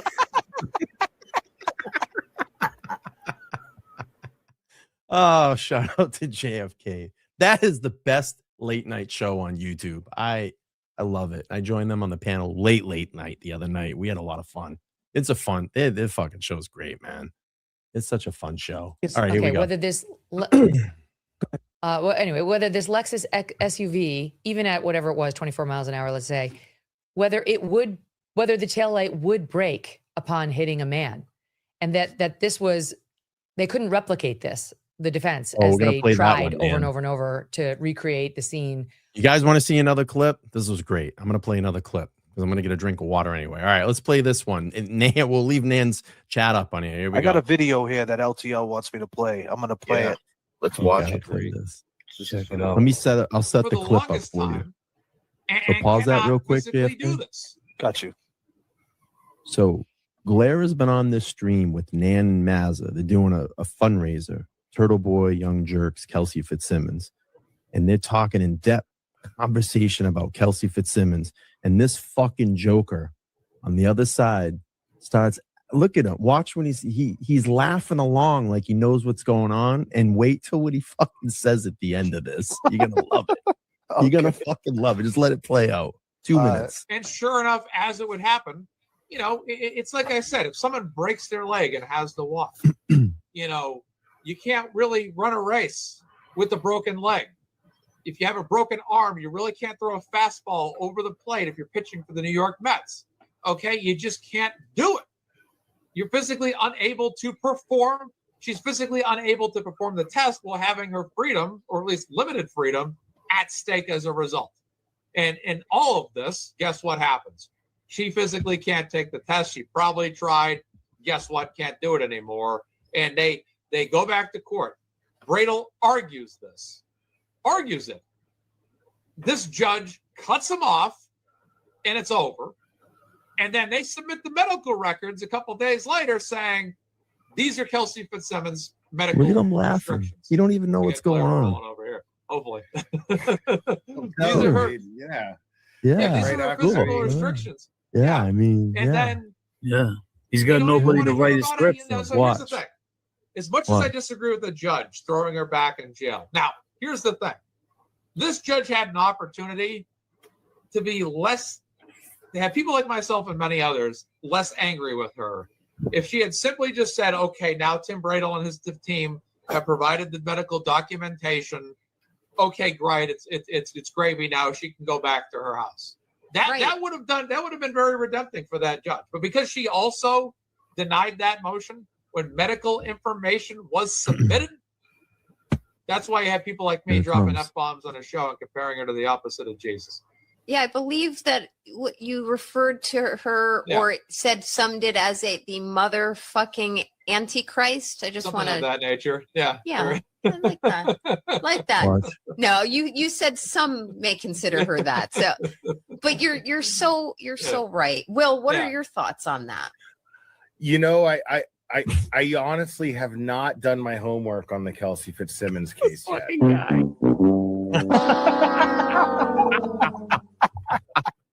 This fucking guy, dude. Oh my god, dude. He's a clown. He's an actor. He's a fucking shit. That was perfect. He's on a fundraiser for her. Yeah. Remember? God damn. Yeah. Let me that's what it was, man. I broke it down earlier with the script somebody sent me. His mods, they put together the whole script for him, and shout out to him. He's got it easy. They put it all together for. That's why you see these walks with Clubber, and he doesn't know where to look. He doesn't know who's is Clubber. You're right. GoPro. I think he's just circling one tree. Yeah, I don't know. I think he stepped in shit about 5 times. Mikey Crawford, jump up here for a minute, Mikey. We gotta talk really quick. Come on, buddy, jump up here really quick. Get on this fucking stream. Everybody wants to see you, Mikey Crawford. You can't come in this chat as a creator and not fucking jump up on this panel. Come on, man. Come say hi to everybody. Money Mike is fucking watching. He loves it. Just circle Money Mike. Jump up on this fucking this panel. alleged Here we go. incident that the prosecution said happened here to take his life. That makes some sense to me too. I don't know, like that a man made of flesh and bone might not be enough force to take out the taillight on an SUV backing up into him. What was the back and forth around that? Yeah, and Megan, it's impossible to really fully dig into each one of these individual aspects in just an hour or 6 hours. But if I showed you his body, so I'm a personal injury lawyer now. I'm going to say this, okay? I'm going to let everybody know this, okay? Back in August, October, the Karen Reed benefit dinner.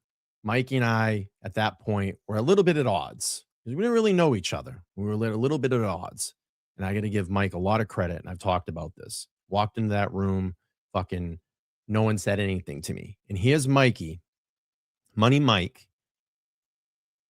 and we're at odds at this time. Mike comes right over and comes right up to me and says, hey, man, shakes my hand. Nice to meet you.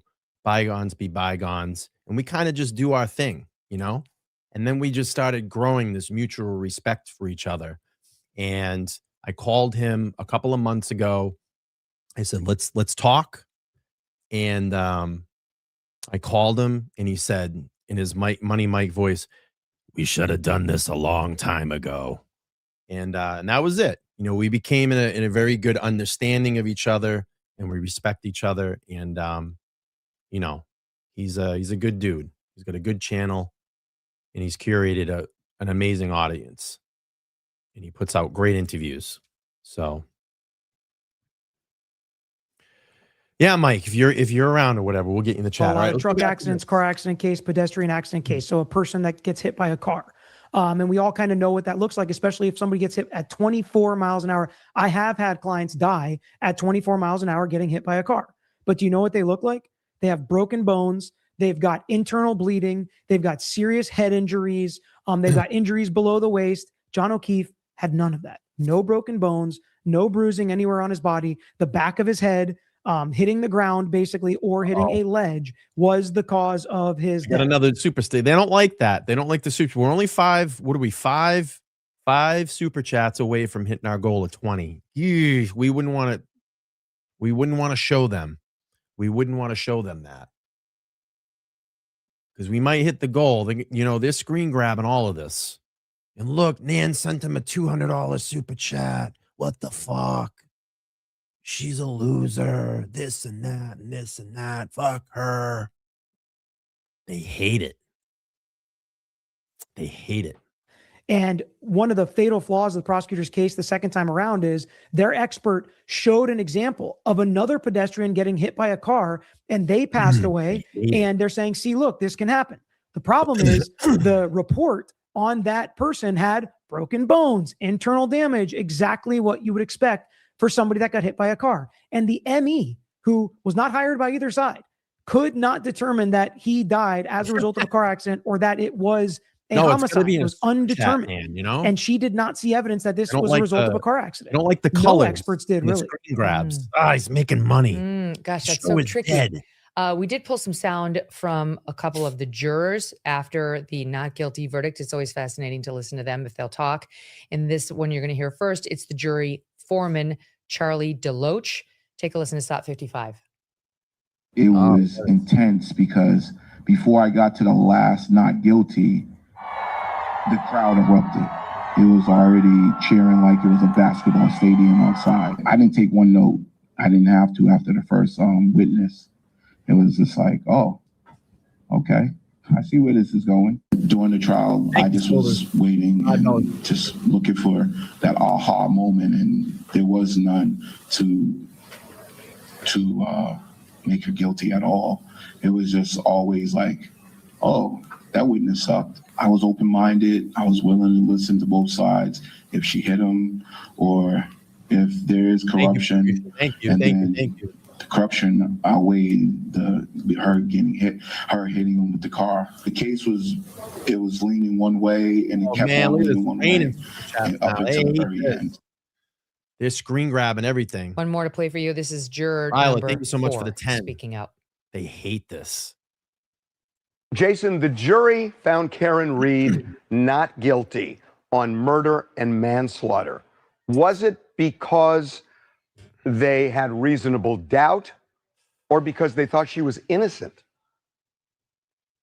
So I think for the jurors, there's a mix of some people think that she was definitely innocent, and the other people, there was a lot of reasonable doubt, at least to where we didn't want to convict her. I mean, He's making money on his channel's dead. It's going away. Maybe he's mad at me because I killed his channel. Oh, I ain't going anywhere. We're here. Look at this. Alexander, thanks for the 5. Grab this. Grab this. We're that we're all here in support of LTL's work. Thank you so much. I appreciate it. Maybe do we need another sound clip? Do we need another sound clip? Let's play another sound clip. Let's do this one. I like this one. This was good with JFK the other night. The guy, the Willie guy, he's doing a petty stream right now. He's talking about me. He's talking about Mike Crawford. They're pieces of shit. Turtle Boy, Karen. That's what he's doing right now. They're pieces of shit. Oh, shit. Turtle Boy, Karen. That's what he's doing right now. He didn't break anything down. He didn't get damn, into this. He's waiting for everybody else to. What are they going to do on their presentation? And then I'm going to bring it over and I'm going to talk about it on mine. That guy can't even think or conceptualize anything in this case. He waits for him to think or conceptualize anything in this case. He waits for people to do content. Okay, I'm going to do this without Kerry good, Turtle Boy good, Michael Proctor bad. That's what he does. I just pulled up an old tragedy stream to review it because I didn't have anything to fucking talk about today. So that's what he does. Oh, I love it. I love it. Thank you so much for the $20 super sticker. Thank you. Thank you. Thank you. Thank you. Love the love tonight. A lot of love tonight. It's going to be a great 2026. We're about 45 minutes away from that ball dropping in New York City. 42 minutes away. I'm watching the timer. We'll play it up. We'll celebrate. Thank you so much for being here. Everybody's safe tonight. They're home doing their thing. We're doing our thing here in LTL. Here we go. I can only speak for myself. I think that she was innocent. It's hard to tell exactly what people think deep down. There was a lot of things thrown at us. Do I think it was a corrupt police investigation? Thank you. I don't know. There's no way for me to know. I wasn't there. There was just there was holes in the case that left for reasonable doubt. I think they could have checked some boxes or done some things differently. But do I know that they were corrupt? Absolutely not. I don't know that there was any corruption going on. But do I know that there wasn't enough proof or evidence secured by the police to convict Karen Reed? Absolutely not. There was not. Very interesting, Peter, that he's saying that we were between actual innocence and just not guilty, but did not speak of any holdouts saying, no, I think she did it. Yeah. And I think that really goes to the investigation and the way that this case was presented. There was holes everywhere.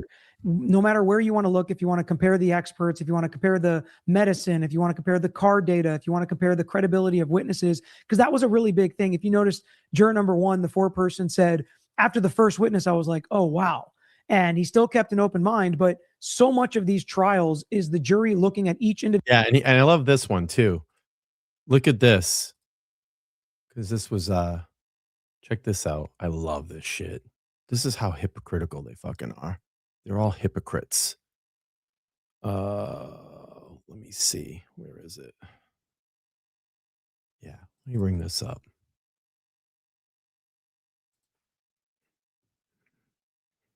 All right. We're going to have a guest come on here in a minute. Here's another hypocritical thing. Watch this. I love this shit. So she's on with Nurse Kim right now. Look at this. They probably screen. Are they playing my show right now? We can show them this. I love this. Nurse Kim the other day. Look at this. The cycle is a lie. Defend, catch stray bullets on repeat. Jess Machado's show. Right? And then the whole, fuck you, Aiden, for writing the Proton email and not help it stop after seeing how much it hurt me. And look at this. So that's on the 18th of December. On December 26th, Kate's got a tweet about Aiden, and right below it, here it is. Got to keep that money train going. Keep moving forward at your own pace, steady, intentional, and unstoppable. Chills and advice of the real one. Happy birthday, Aiden.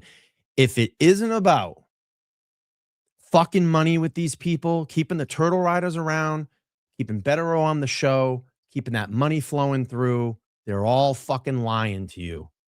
They're all lying to you.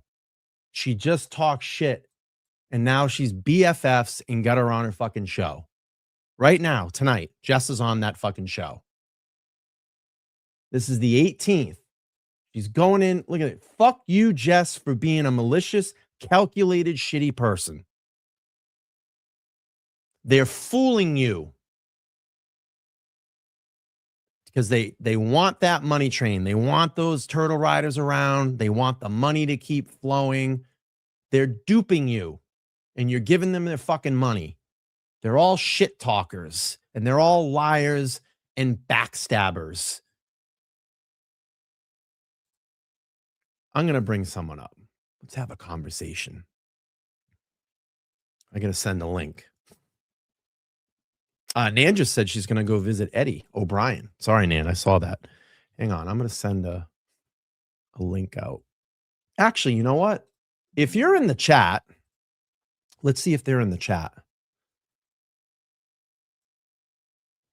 Let's see if they're in the chat. If you're in the chat, you know who you are. You texted me. But that's what they're doing behind all, and it's not even really behind anybody's back. It's right in front of your faces. And they're duping you.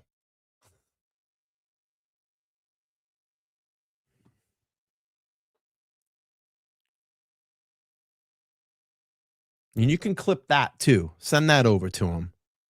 Because I'll tell you, all these people left my show a long time ago. All right. Let's bring this person on.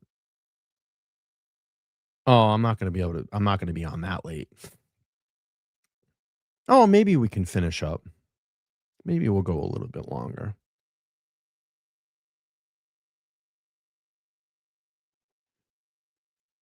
I got someone coming on around 12:15-ish. All right, here we go. Individual witness and judging their credibility. Are they telling the truth? Are they being honest? Do they have something to gain or lose by this testimony? Does it make sense in the context of the rest of the testimony? And I just think that I want them to clip that and see that. So clip it and you can send it to them because there's the tweets. That's the evidence. Fuck them. Fuck this. And then all of a sudden you get the phone call. What are you doing? What are you doing? You're going to kill the vibe.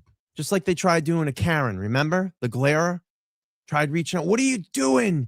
You're dividing the movement. What are you doing, Karen? You're dividing the movement. What are you doing, Kim? You're dividing the movement. And there it is. I just played it out for you guys. They're hypocrites. Fuck you, Jess. Fuck you, Aiden. Guess who she's got on her show tonight? It's funny how things change in the matter of a week. Because they don't want to upset the subscribers.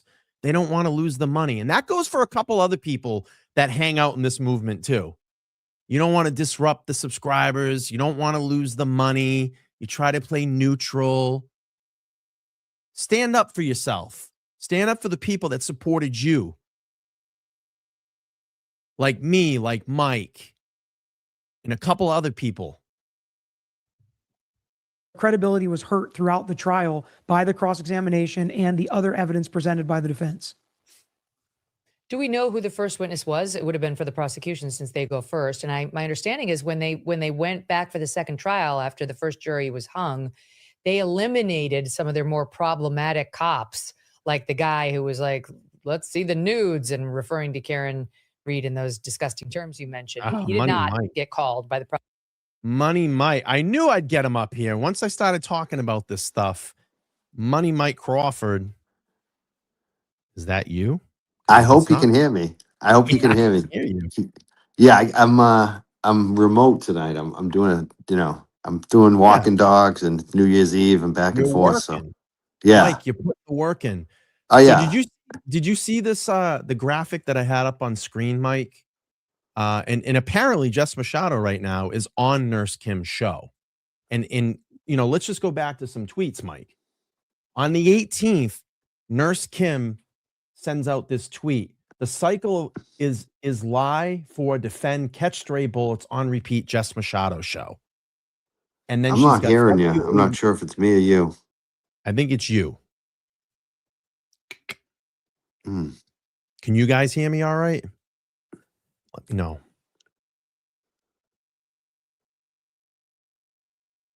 Can you hear me now, Mike?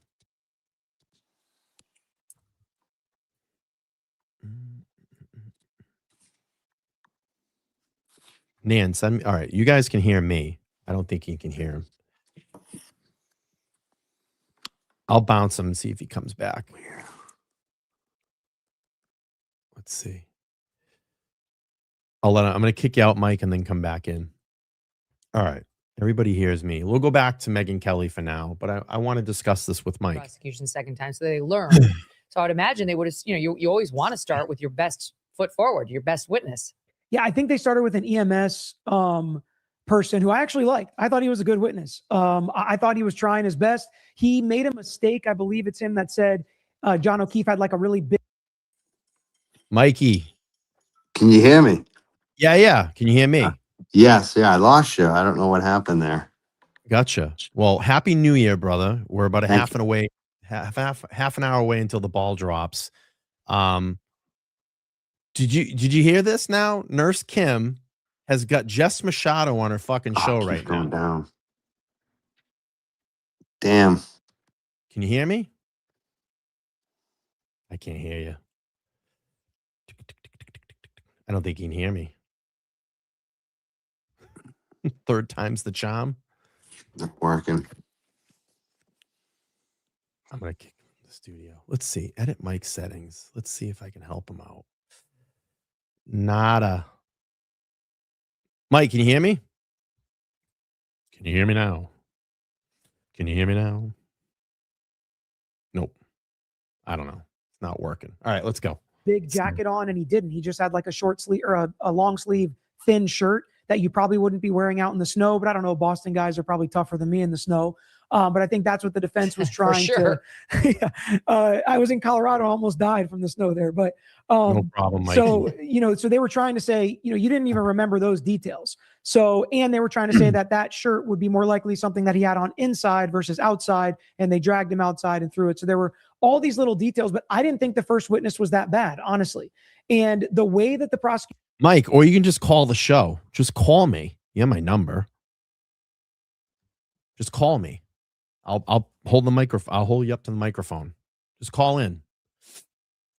pared down the case from trial 1 to trial 2 was amazing. They got a special prosecutor who's a big criminal defense lawyer there that they brought in specifically just to hire this case.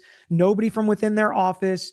Much better at his presentation, but I think he missed the boat a lot with the way he presented the case. And one thing he did was he did not call Proctor, who you were referencing before, who was Thank you so much. Let's just do this. Couple super chats real quick. SMJ says, Happy New Year. Look forward to 2026. Love watching Nan on your show. You both work great together. Yeah, we have a show that we have planned. We're just waiting for one person so we can line that up. It's going to be Nan, me, Todd, and then a mystery guest, and we'll get that lined up soon. Cat's Pajamas. Thank you so much. Mikey Crawford calling in. Happy New Year's to you. My Canadian friends checking in tonight. Here we go. Mikey. What's up, brother? I can hear you now. You can hear me now.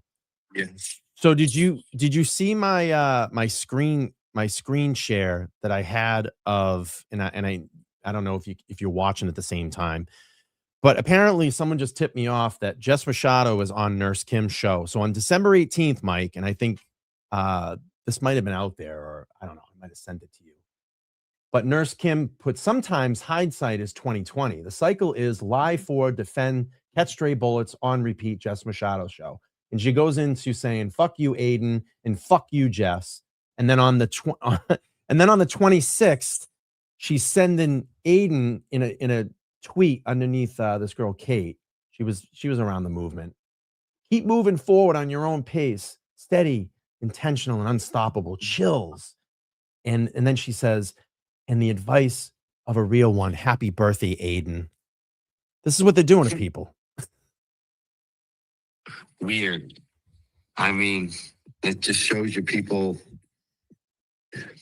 there's a lot of pressure, whether it's their own internal greed or pressure, So I don't know. I don't know what these people are thinking. I wasn't happy with the post that she sent at me about Betterow.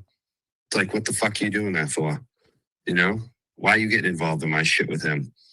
Well, because that's we can't, if we're Nurse Kim, we can't upset Betterow. That's the 36 shows a month.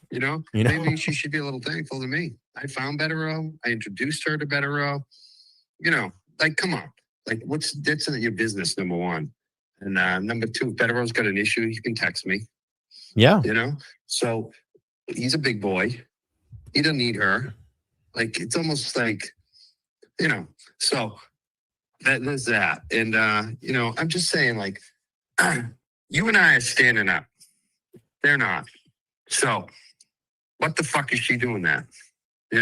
Especially knowing, They're saying that we got a mob behind us. So I guess they're getting a little concerned, you know? So like, it's like, you know, I don't know, you know? So like the whole thing lately, it's just like, how can they ignore the shit that's being posted by all these women?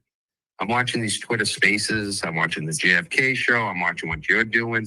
James Jackson. Shit's being called out. Shit's being exposed. I'm watching Atlanta. You know, there's a lot of people. There's a lot of victims.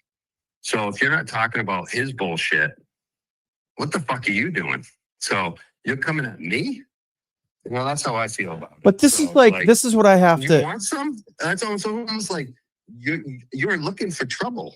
But this You've is got much more to lose than me because I don't give a fuck. I don't Yeah. care how many if I lose 3,000 Right. more subs. Yeah. To me, I don't care. I'm way bigger than that. I'm Right. way bigger than that. I've been here too long. I have too much quality relationships experience. Doesn't matter. They can't hurt me. Yeah. She's got a lot more to lose. So what the fuck's she doing?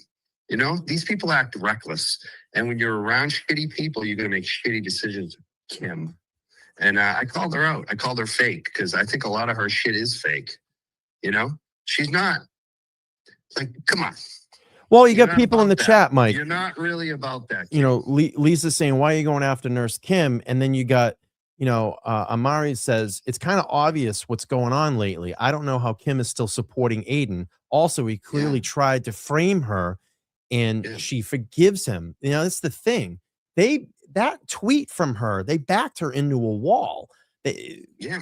I mean, and I don't want to go after Nurse Kim. I don't either. Nurse Kim. I'm trying to get her to wake up because I don't want her to get entangled with these We fucking want her stupid to- people. Because, you know, a lot of these women get abused in this shit. Right.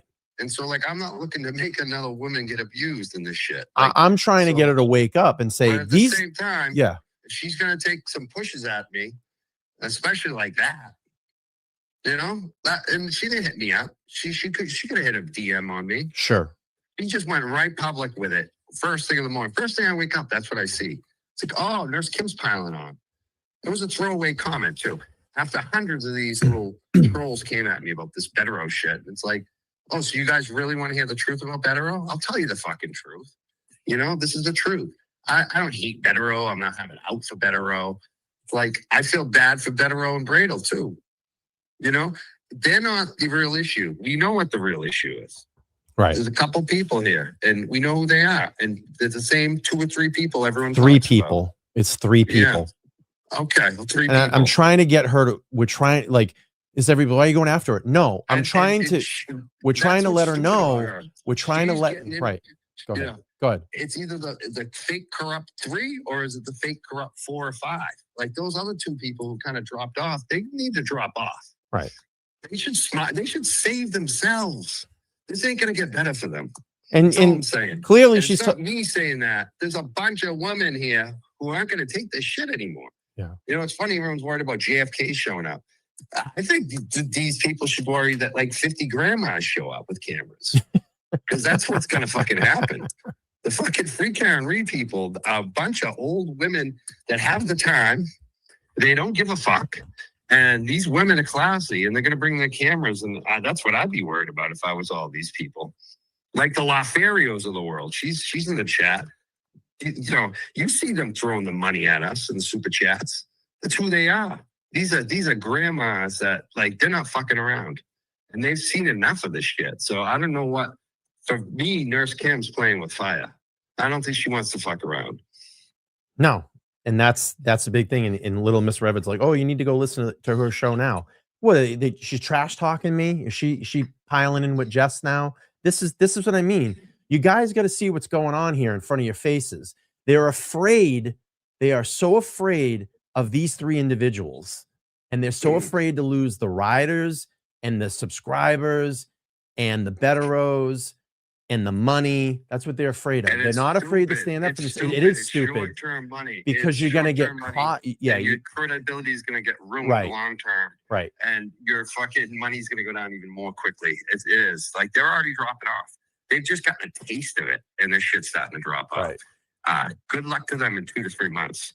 Good luck to them with what you and I just went through. We're fucking inoculated now.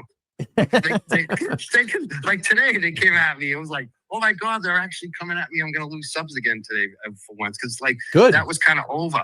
But it was like, I love it. It's people I don't have to deal with anymore. I'll make more money on my next show Right. with less of an audience. Like that's the thing. The people who are coming in are the better people who are quality, who will throw down super chats, who will watch the fucking show 3 times in a row. Like they fucking love it. They'll eat it up. They bring new people in. They're the right people. It's for the right reason. They're all talking about money and numbers. It's like, I'm a money and number guy, and my money and numbers are good, and they will remain good. So it's always been enough for me. You know, any money on this is like enough money. And the So funny it's thing like, about it, we were here before they were even here, dude. That's the funny thing about it. So those two that are on the panel, so those two on the panel right now, I don't know, I don't care to watch a show, but those two on the panel right now are probably talking about me and Mike and everybody else, and they weren't even here. They haven't even been here. No, they have no idea. That's the thing. They should be looking at us for advice because we're successful on our own, which is probably what they want to be, all of them. And we don't need anyone, number 2. And number 3, we're the fucking OGs. Like, we are the fucking OGs. Like, they always say that. Are the clowns an OG? No, he's an OG at stealing you and I, our content. I mean, and, we're the real OGs. Like, we're the ones who fucking started this shit. Like, so, come on. Like, it's unbelievable. And even before this shit, even before Karen Reed, like, I've been doing this shit for fucking 20 years. This is not my first rodeo, And so, I mean, I think they call me the crazy man, Crazy Mike now. They used to call me Chill Mike, Mellow Mike, Money Mike. I know who I am, and I know that where this is going. And I don't give a fuck what anyone says or does. They can't touch us. So fuck them. And I'm sorry to swear in your show. I don't but care. It's fine. Happy New Year to everyone. I'm looking forward to 2026. And we're going to, and you know what, Brian? I love that invitation you did of the Galera, flashlight, profit, the hands. Dude, that was like you are coming into your own. I'm also like proud to be a friend of yours right now. Like I've seen your growth and what you went through over the last couple of years and didn't really know you that well, but I've become, to know you really well and become really good friends with you. And you are fucking killing it, man. I just gotta say, like, you're fucking standing up strong. They thought you were weak and a pussy. And it's like, dude, you're like the fucking strongest one. It's like, you're like fucking, let's go. Yeah. And it's good to see. But I hope people see it. Yeah. And listen, Mike, I appreciate that, the kind words. You and I have really, like I said, we hashed everything out. We did it in 5 minutes. It didn't take very long. And we just needed a better understanding of each other. And, and it's like people are like, oh, why are you going after? It's like, I'm not going after her. We're trying to make her wake up because you're getting pulled back into that fucking ant trap. They're just pulling you right back in that vortex because you're afraid. That's what it is. Yeah. She's afraid. And they should be afraid of what they're supporting or being associated with because and they're going to dog her out again. They're losing opportunities for like, not just even right now, forever. Because the shit that's coming out, like the shit that's being posted, that's already happened, the shit that's probably going to happen, it just doesn't look good. I don't know how anyone could back some of the shit that's being posted. I just, every time these trolls come up today, I've been posting the videos of what this dude said, what he has fucking done on his show. And it's the most vile shit. And it's someone that's gleefully excited to destroy basically a fan he slept with. And that's not, is that your show? That's your fucking show? Like award-winning journalism, 300,000 followers, you free Karen Reed and that's your show now. And people are okay with that. Yeah. Like if you're backing that as a woman or a nurse or any certifications or any type of professional, I don't know how you do that. I don't know how you can defend that or sleep at night. That's the big thing. Fucking sleeping at night. I sleep good at night. Yeah, I do too, my friend. I do too. But, hopefully, I think 2026 is going to be a really great year for all of us and just keep banging away. The content will come, the discussions will come. And I said this a while ago, like when everybody was, someone in the chat was going, why are you bagging on Jess? And I'm like, listen, I'll stop when she stops. But she constantly talks about, they're talking about me right now on the fucking show. They're probably playing this clip right now. Yeah. Yep. You Have can't at say that Yeah, that's the funniest thing. They keep saying that you and I start drama. We took their shit for months. I took it for months. Especially you. You took shit for months and months and months and months and months and months and didn't say shit. And you finally said, "A fucking enough is enough." And so for them to say that you caused drama, and she still talks about you every day. She is Every obsessed. day. Yeah. Every day. So, and she's trying to destroy your channel, and she's somebody that you gave an opportunity to. It's somebody who you gave your whole fucking game plan, and she fucking ripped you off. Like, it's just so disgusting. Ethically, friend-wise, she's just awful. Her content sucks. She's just an obnoxious person. And if people can't handle that truth, so be it. That's my opinion at this point. Like, she's another one that's just so fucking vile. And the racism, I mean, if you were with JFK, people are like, "Oh, you're..." Yeah, go back and listen to Wendy on that Listen to stream it. the other And night. show it to you, some of these grandmas out there, show it to your kids. Show it to your grandkids. Maybe your daughter or your son, maybe they might want to take away your phone if they know what you're supporting. Like, think about that. And are you embarrassing your kids? Because I have a feeling in some families it's that way, because this stuff is embarrassing that you support this shit. It's true. Facts. And and I put the timeline out there today. I think you probably read it. You were in that timeline text that I put out, how they coordinated, and you can see the coordination, the three of them trying to, in August, the whole campaign attack. Yep, and then they did. It sprung. I lost 3,000 subs. I went down another And you got 1,000. wiretapped. I got know you want to tippy tap, alleged tippy tap. But you got wiretapped, and I knew that happened because you told me it happened, and you suspected it before that shit even got leaked. So it's just wild. I mean, when the amount of wiretaps we're hearing about and seeing, and I have no idea where this shit's coming from. I don't want to know. Yeah. But when you see it come out and you hear it and you see who it is, it's like wild. Like, one of them's an attorney. I'm like, that can't be good when an attorney gets wiretapped, and it's an entertainment attorney that you had a beef with gets wiretapped. And then he's asking the person who kind of released the snippet for the full copy. Geez, that can't be good. Like, people are supporting that shit. And they're not asking any questions, and they're getting mad at us for telling the truth or asking questions or reporting on it, or even just responding to all the bullshit because we even backed somebody that supported asking questions about it. We gave warnings. I gave him a warning about this. I told Aiden everything that was going to happen and why he should calm the fuck down. And now 3 months later, he's doing everything I said, but it's too fucking late, dude. You did all that bullshit against everybody. You did fucking show after show after show with you and your crew, coordinated against LTL, who raised all the money, did nothing against you for your fucking defense. And then me, and then all these other women. Just like I said, just random women he's sleeping with. The shit that he's doing on his show is so fucking vile and gross. He needs an intervention. He said Karen Reed needs an intervention. I've never seen someone that needs such an intervention. And his little fucking dick riders, just like I said, are fucking burning down the house. They say, burn it down every night to him. They're on a space right now. They probably say, Mike Pryford, burn it down. Meredith, they complain about everything but the fucking guy who fucking caused all the problems and his dick riders. And everything I told them that was going to happen happened. And I even warned them about the lady from New Jersey. And guess what? And that looks like it's going criminal, because I have an indication that's going criminal because Bettero posted about it. And I don't think Bettero is getting involved in New Jersey unless something's going criminal. So there you go. I warned him 3 months ago of what was going to happen and why he should back the fuck off on the Paul O'Keefe side chick shit. He could have fixed that right there. From my understanding, all he had to do was just comply with what she wanted to do. Just remove the fucking article. If it was me, I would have done it in a fucking second. Like, it was a stupid article. It doesn't mean shit. It's not freeing Karen Reed. It's not helping the O'Keefe family. What the fuck are we here for? That's what's pissing me off. Just the ridiculousness and the vile grossness. And then these other dick riders try to capitalize and profit off it and say, go Aiden, you're the best. Be my buddy, get me subs. And that's what's been going on. And you and I spoke the truth. JFK spoke the truth. And then we get hammered.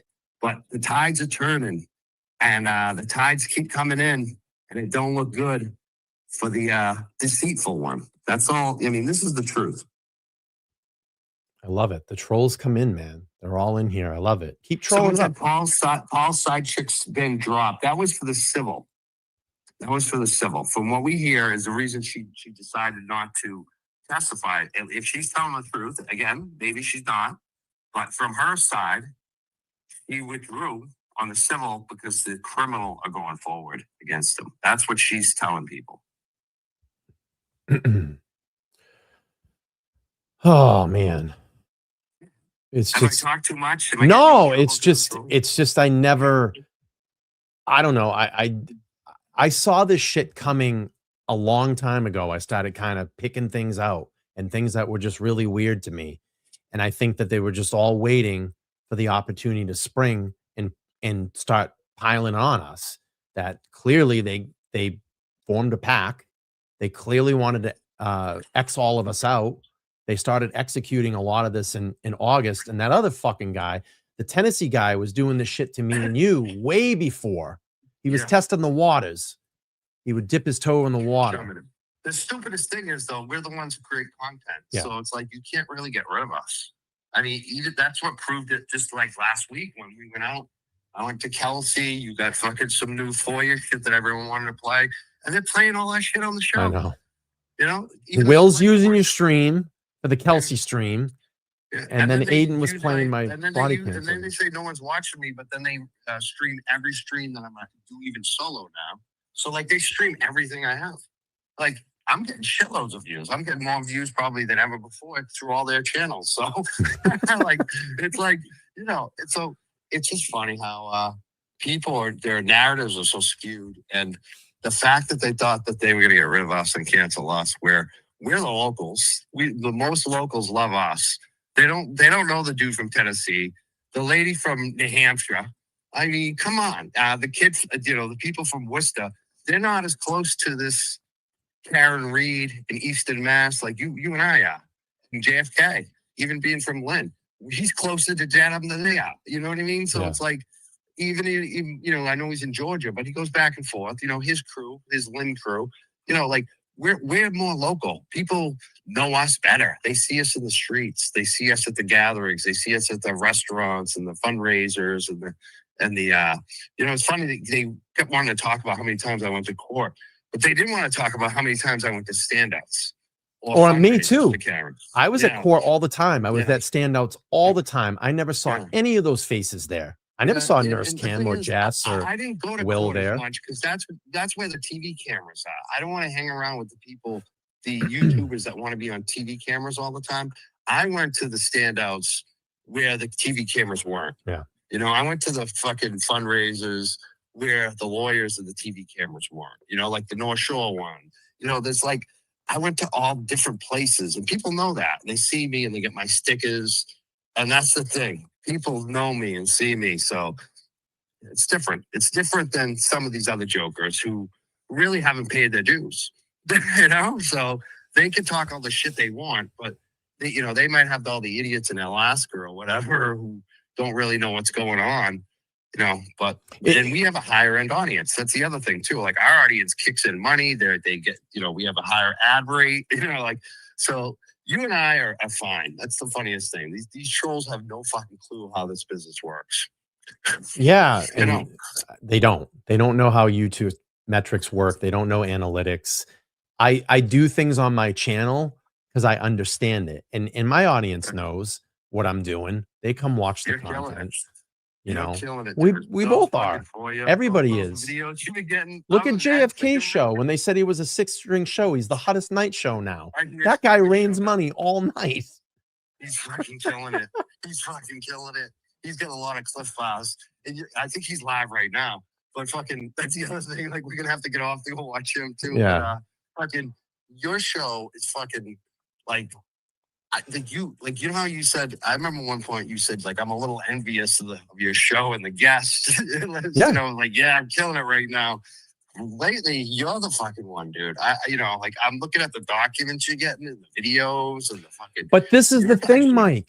They have all day to sit around and do this shit and pull the reports and get the FOIA, the FOIA requests and the video. You have all day. I work a regular job.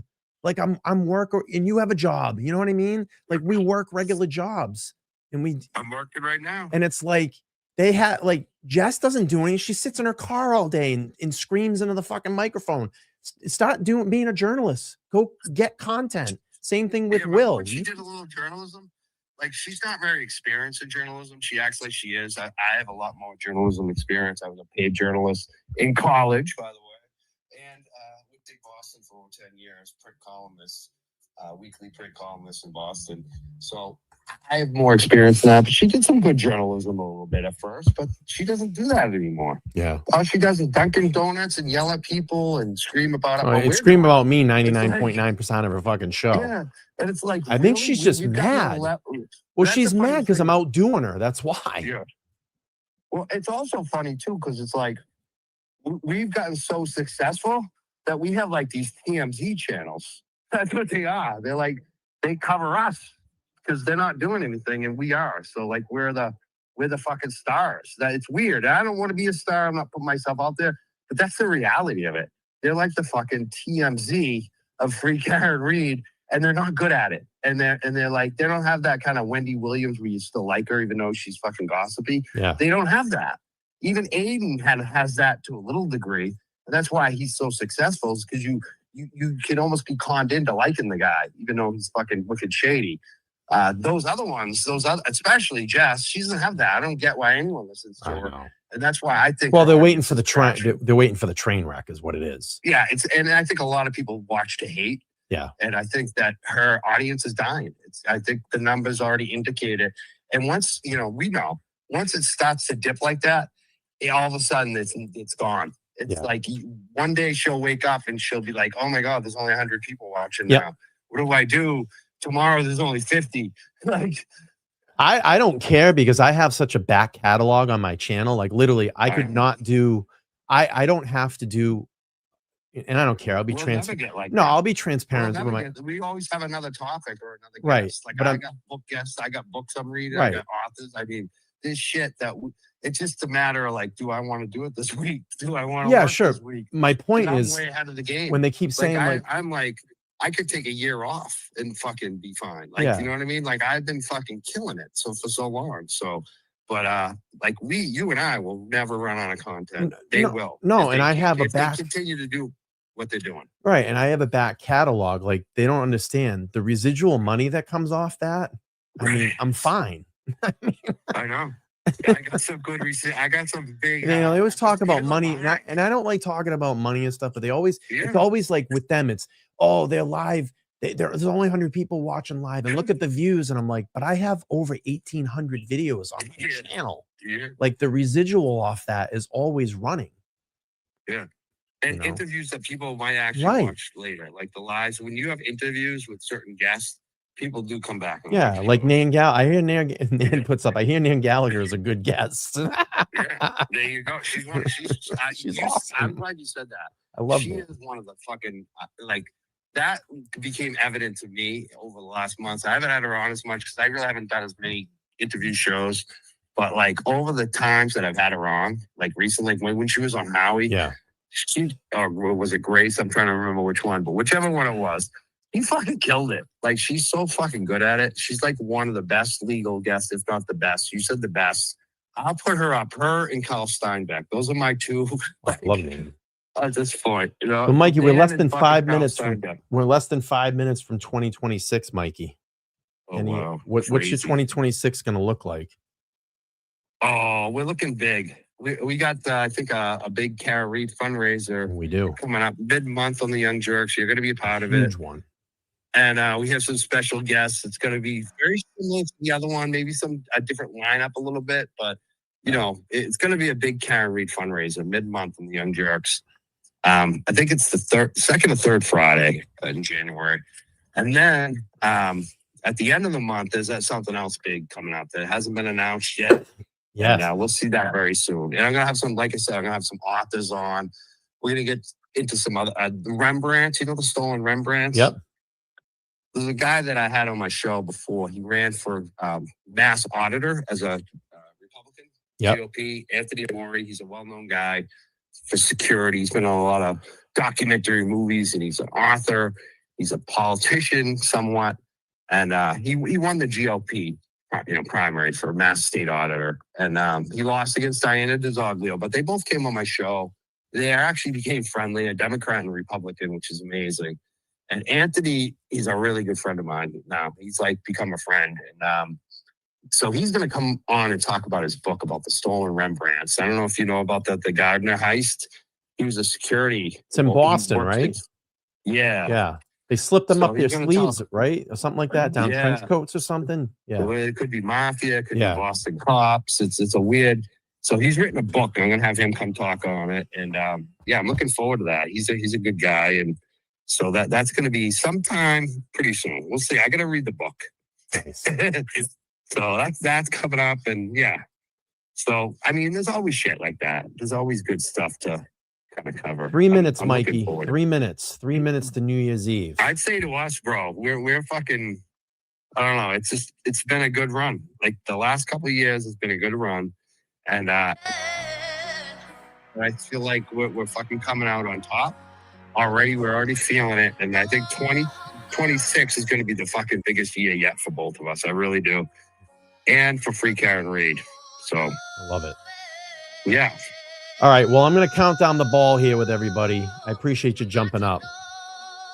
Thank you for having me, Brad. Yeah, Happy New Year to you. We got to do a show pretty soon. We got to do a show together. Yeah. No, I'm going to watch the rest of it here on the phone. All right. On the YouTube. All right. We'll talk soon. Happy New Year. You too, man. Bye-bye. Mikey Crawford. Love it. Mikey fucking Crawford. All right. Let's go full screen here for everybody for a minute.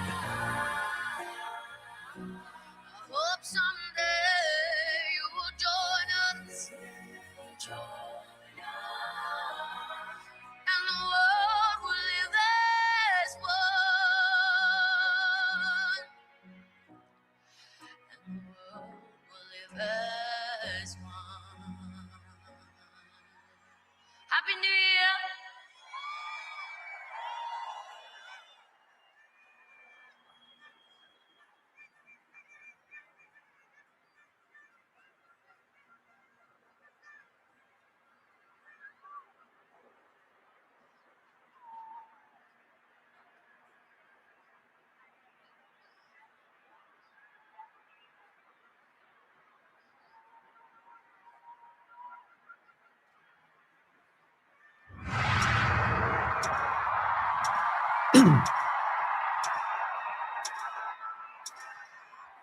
All right, everybody.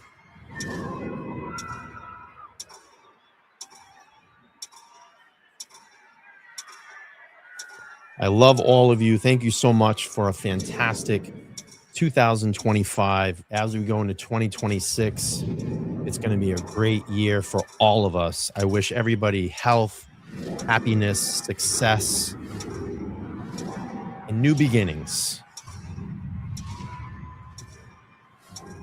And new beginnings. Here we go.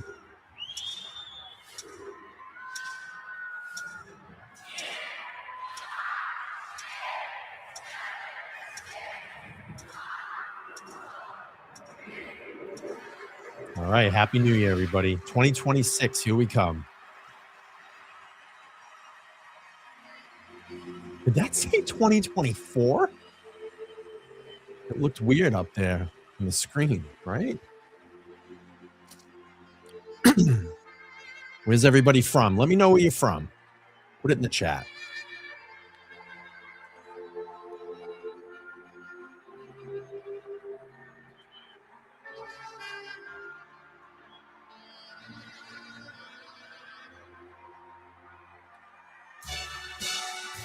It looked like 2024 at first.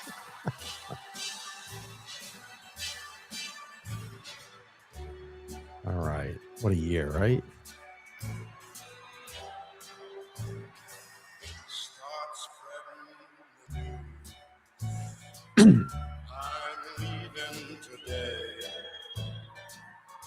I want to be part of it.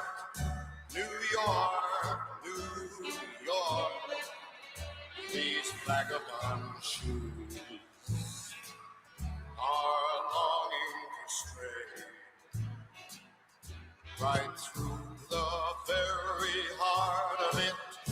New York, New York. I want to wake up in a city that doesn't sleep and find I'm king of the hill. Oh, I don't care tonight. I don't care tonight. Strike it. Fine. I'm having fun. It's New Year's Eve. Love all you guys being here. Thank you so much for bringing in 2026 here on the LTL Media Channel. If I can make it there, I'll make it anywhere. It's up to you, New York. Dr. Bob.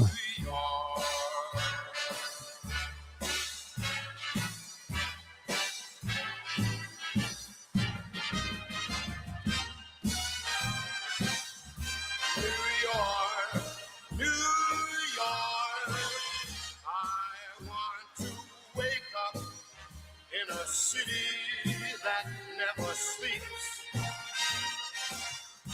and find I'm a number one, top of the list, king of the hill, a number one. These little town blues. Oh,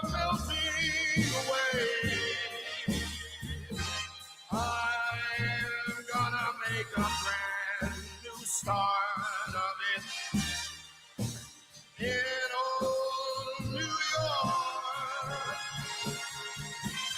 And if I can make it there. Look at this joke. I love this. He says 259 views on YouTube. Look at this. Look at the joke. Look at the joke tonight. Look, I'm the joke. Look at that. Look at all that. Take a shot. Screenshot it. They love it. They love this one. Screenshot it. I'm the joke. Screenshot it. Look at this. I'm the joke. I'm the joke tonight. As the year turns 2026, I'm the joke. Look, America screenshot it and send it out. All of it. Turn to your left. I'm the Turn joke to your tonight. right. Embrace Look at that. this moment. See how much of a joke I am? 350 Look. million Americans celebrating. Look at that. 250 Screenshot years it. Record it. Send it turning out. I'm together. say it. He's the To joke. rise above, to revel, He's the to joke. remember. I'm the joke Turn tonight. fortitude into freedom, launches into landings. I don't care about the Teamwork copyright strike. into They can take triumph. it. And now it's our turn to show up for our country, to help write the next great American chapter together. I love you guys. Guys are awesome. Guys are awesome.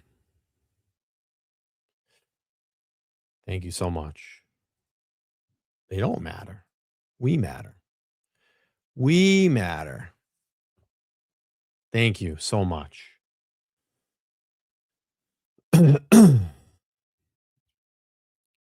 That's right.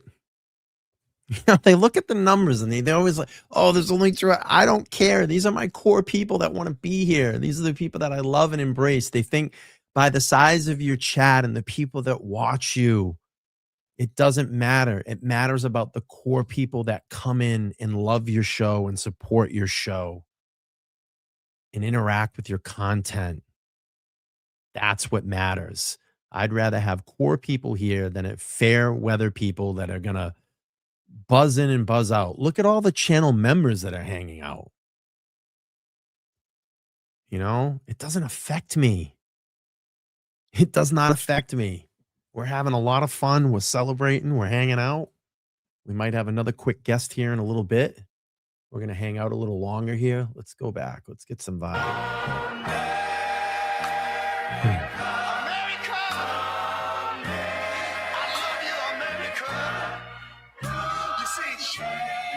Exactly, Adam. Hey, Boston Brandy. Happy New Year to you, too.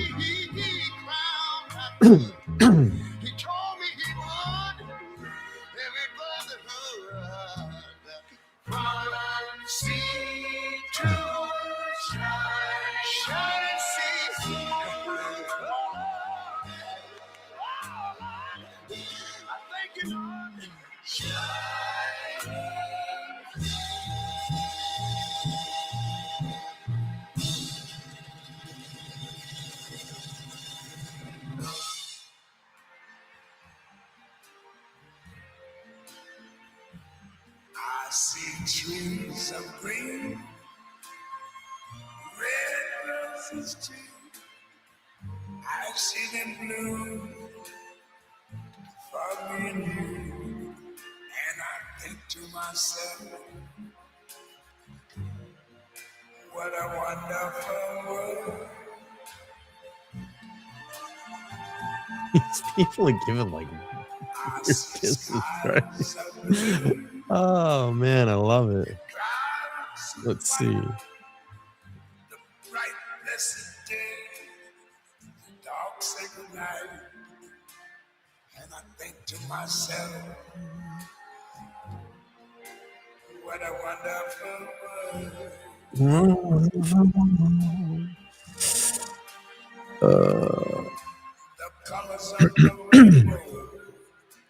Like this song, Little Miss. You like this song? Also on the faces of people going by, I see friends shaking hands, saying how they do. They're really saying,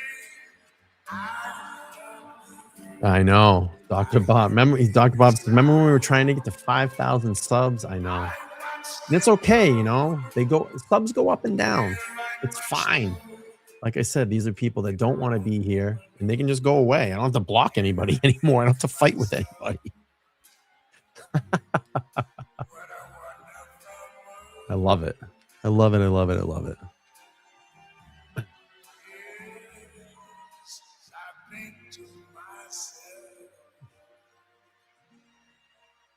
Yeah, I have about 1237 total watching. Yep. Yeah, of course. That's the thing too. People don't understand. Like, I'm streaming over on X. I got 1,200 people watching. Listen, it's YouTube is always ups and downs. I do like the old songs they're playing. Natalie D, thanks for the 5. Says we're all in on the same joke, right? Chat. We love you, Brian. Happy 2026. Thank you so much.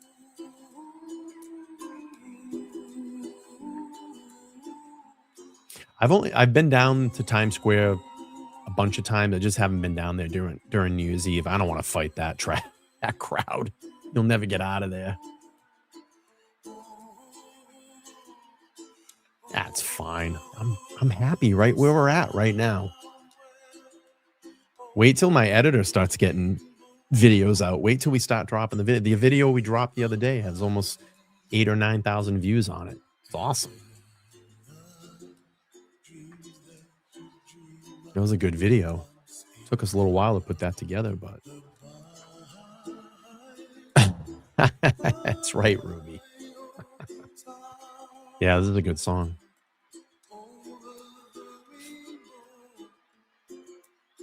Has anybody been to New Year's Eve in New York? If you have, let me know in the chat.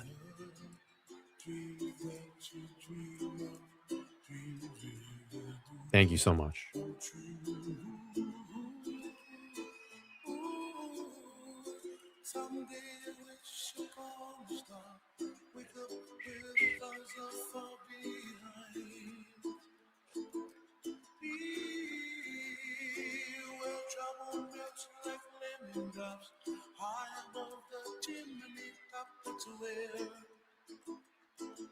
find me, oh, somewhere over the rainbow. Bluebirds fly.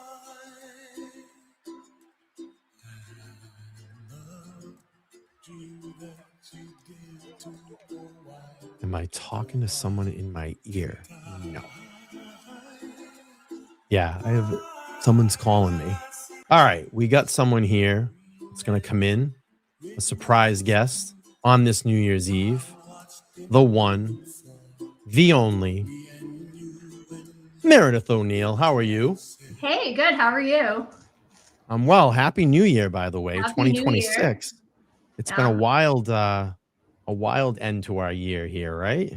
I know. Certainly not what I expected for the last quarter of 2025, but made it through it. We're getting there. We're making it. The last 2 quarters of 2025 for you, I feel like it's been rough. It started for you in August, but Yeah. So I got a question for you. You become quite vocal on X lately. Why has that been? I mean, because I stopped talking to Aiden, so he decided to blame me for all of his life problems of leaking the recording of Karen Reed and everything. So I had to respond and defend myself. Yeah, I think a lot of people have felt that way lately. I mean, I don't know if you heard Mike call in, earlier, and we talked about that. Like a lot of us, ate shit for a long time and we stayed silent. And then when we started kind of adding and putting 2 to 2 together, people started saying, okay, well, this happened to me and that happened to me.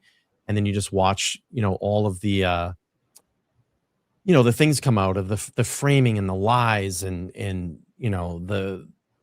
the unlawful things that are happening and going on. And then finally people start figuring it out and saying, well, if we all put our collective heads together and push back, it's what we got to do, and like someone was coming at me in the chat. Oh, I need to stop talking about Jess. I mean, where have you fucking been for the last 6 months?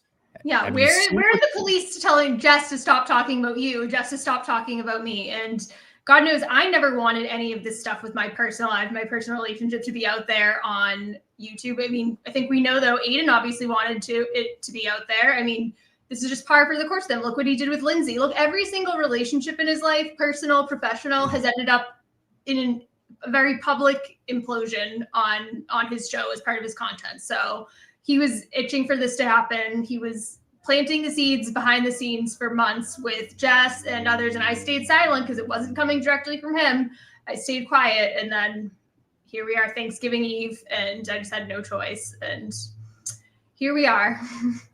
Did you see the timeline I put out today when someone asked me? I don't know if you saw that tweet. So it's actually in a reply, but I put the whole timeline out of when it started for me. And it was August 16th, 2025. That's when the 3 of them, the Glare, Jess, and Aiden, started that planned attack against me. And they wanted to end me. August 16th sounds really familiar. Like, is that the day of your call with him? That's not. It was a couple days later that happened, tippy tap. Yeah, Right. that was the call was earlier. Yeah. So your timeline, but someone was in my chat earlier, and I guess, and I don't know because I don't watch the show and I don't really care, but I guess Nurse Kim has Jess on tonight.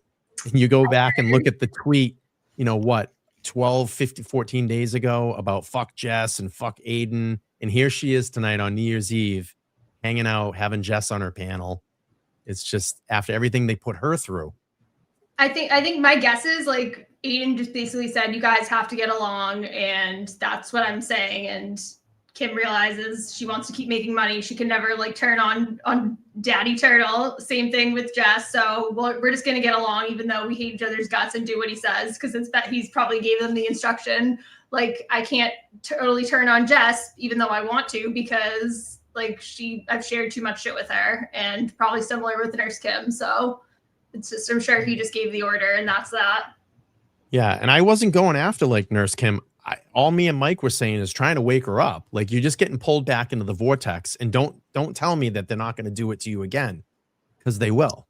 I mean, I mean, I don't really have an issue with Kim because she decided to be silent and like lie about hearing the recording, but it was the not only just staying. I get like because she told me when we had a 2-hour conversation about this in October, and she was like, if I knew it was illegal, maybe I would have told Karen, but I'm also like afraid of Aiden. And I don't want him to like ruin me. Like I have a family, and I was like, I get that, but then it was besides lying about it, like it's like if you want to lie, just be quiet, then don't talk about it. But then she was like, well, Karen's tearing apart the movement, just started doing the same shit as Will, like where not only are they lying about hearing the recording, but they're gonna call Karen like this evil person for dividing the movement and having Karen shouldn't be accusing us of hearing the recording. It's like, yeah, because you fucking did hear the recording. So like, right. Well, and it's apparently there's adjoining. a If you just stayed quiet because she was scared, like I would have had far more respect for that than because that's what I was doing for months, like at the beginning of this, like because I mean you've heard some of the threats, like to go for my job because he was threatening me for 2 months to do exactly what he's been doing the last month now, like to encourage people to call my job, to go after my daughter and everything. Like that's why I was denying hearing the recording for a while or calling it an alleged recording, whatever I was saying, because behind the scenes he was threatening me to do all this stuff that he was doing now. And I honestly wish I just cut the shit sooner because it's like, no offense, but you're just a turtle. And a lot of people don't even know who the fuck you are in my circle. Sorry, not sorry. Well, and it's like, I love this, Brian. This is a sick way to bring in the new year. But the thing is that Clay is failing to figure out right now. They're doing it to me and talking about me on a stream right now on their channel. So you people got to start fucking waking up. You know, I love this. It's only bad when we talk shit. Okay. It's always my fault when I talk. Brian's show. Right. He can do whatever the fuck he wants. Right. It's my life. It's my New Year's Eve that I just came home from. I can do what I want. So go somewhere else. Go to their channel. There's plenty of other channels. You can go do that if you want to hear something else. Go rewind the Nurse Kim show that they talked about me, and go rewind fucking Jess's show this morning, which she talked about me for 4 hours. Like, oh yeah, somebody sent me a montage of all the stuff that Jess has said about me for the last 3 months, and it's just like it's disgusting. I gotta post it in the next day or two. I want to add some of my own because she still to this day will be like, well, I didn't do anything to Meredith until she attacked me, and it's like, bitch, like really psychotic. And it's funny, they think like you were saying earlier that like you have a job during the day, so do I. Like this isn't my life. Like this is. Keep going, guys. Yeah, it's like, you know, I said this the other day too about Tennessee Will. You know, if you take his computer away, he has no friends. There's no outside real connections to that guy's life. Like his friends are just like he just waits, you know, and that's his friends. It's online friends. You know, there's no real personal connections.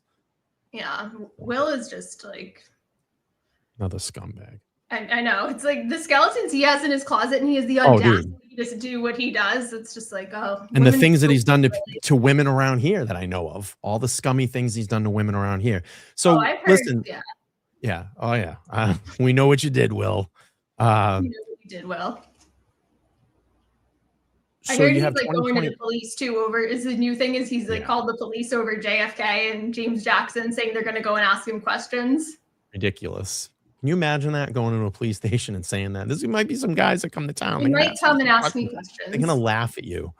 So 2026 is now here. We're 19 minutes into the new year.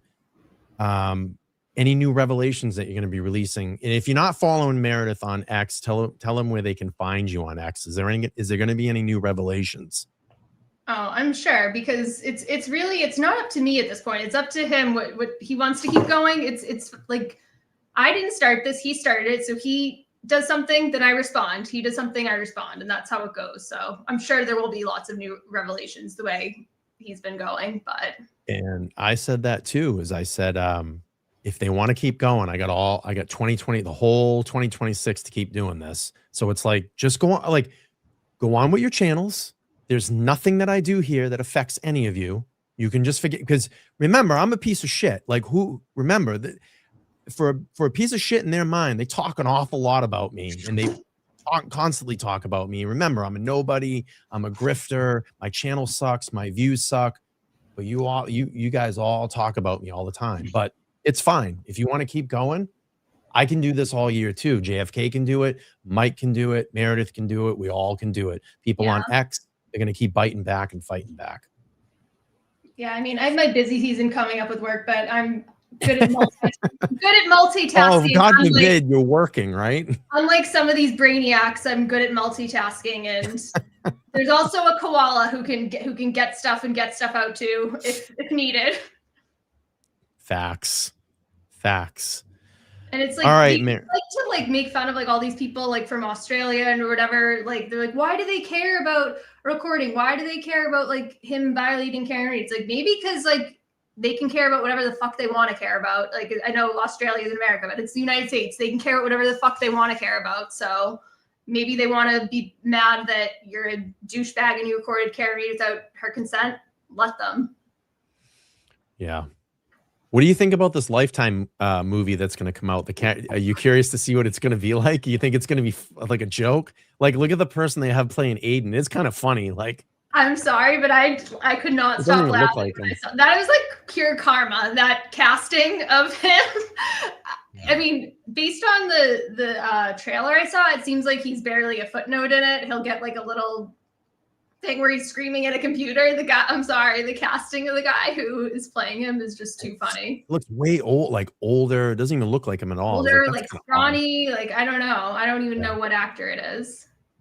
Chris, thanks for the 5 gifted. Do we have any lurkers in here? Let's see. Because sometimes when you gift the memberships, you can see they come in. You know, you can see them come in. So, no, I don't see anybody here.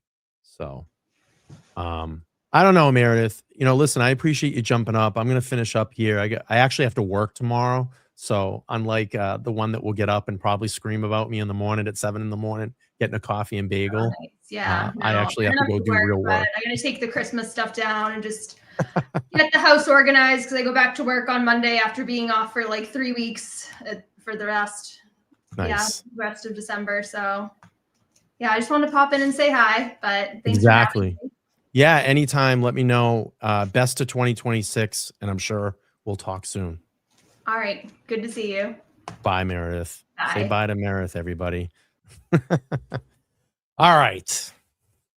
It's a treat. Crawford, Meredith, New Year's Eve. It's great. I love it. All the trolls come in. And it's great. All right, let's finish up here. Listen, I love everybody. Thank you all so much for jumping on. My guest tonight, all the support coming through.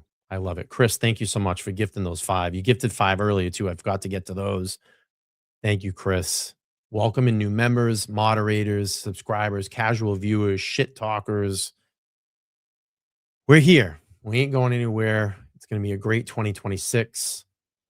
Lots of new friends, lots of new content coming up. I can't wait. So let's finish it out with a tribute. This became the song, the 2025 song at the end of the year. All right, let's rock out. Let's go.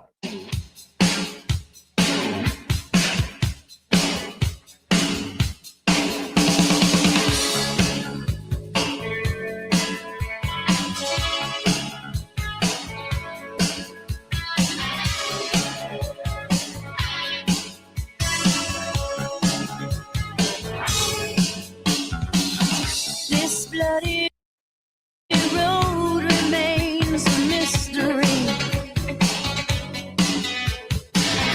This sudden darkness fills the air. What are we waiting for? Won't anybody help us?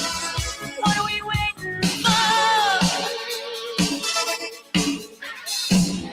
We can't afford to be innocent. Stand up and face the enemy.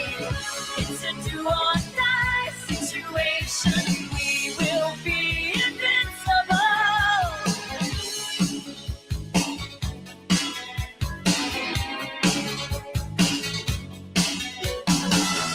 This shattered dream you cannot justify. We're gonna scream until we're satisfied.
I was saying thank you so much for joining the stream and bringing in 2026 with me. Look, sometimes we need to talk about these things. Sometimes we need to talk about it because I'm not taking shit anymore. And like I said earlier, if you're going to keep talking, I'm going to keep talking. And a lot of other people are going to keep talking. Okay. And nothing I do here affects anything on your channel. Just go your way, we'll go our way. And that's the way it's going to be. If not, we're going to keep talking. So thank you all so much for being here. 2026. Thank you so much for the support.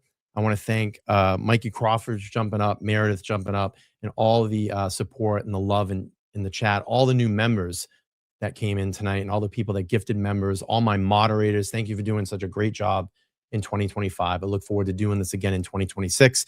I have so much content lined up for you guys. We'll be dropping a lot of videos in 2026 and a lot of new projects as well too. I got some things going on, and we'll be revealing them soon.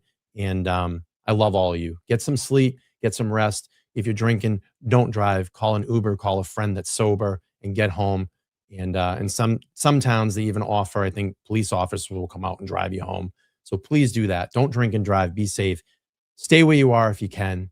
And we'll see you again. See you guys soon. All right, everybody, have a great night. I love all of you. Please make sure to like, share, and subscribe. Smash the like button. I'll talk to you soon. Bye, everybody. Peace.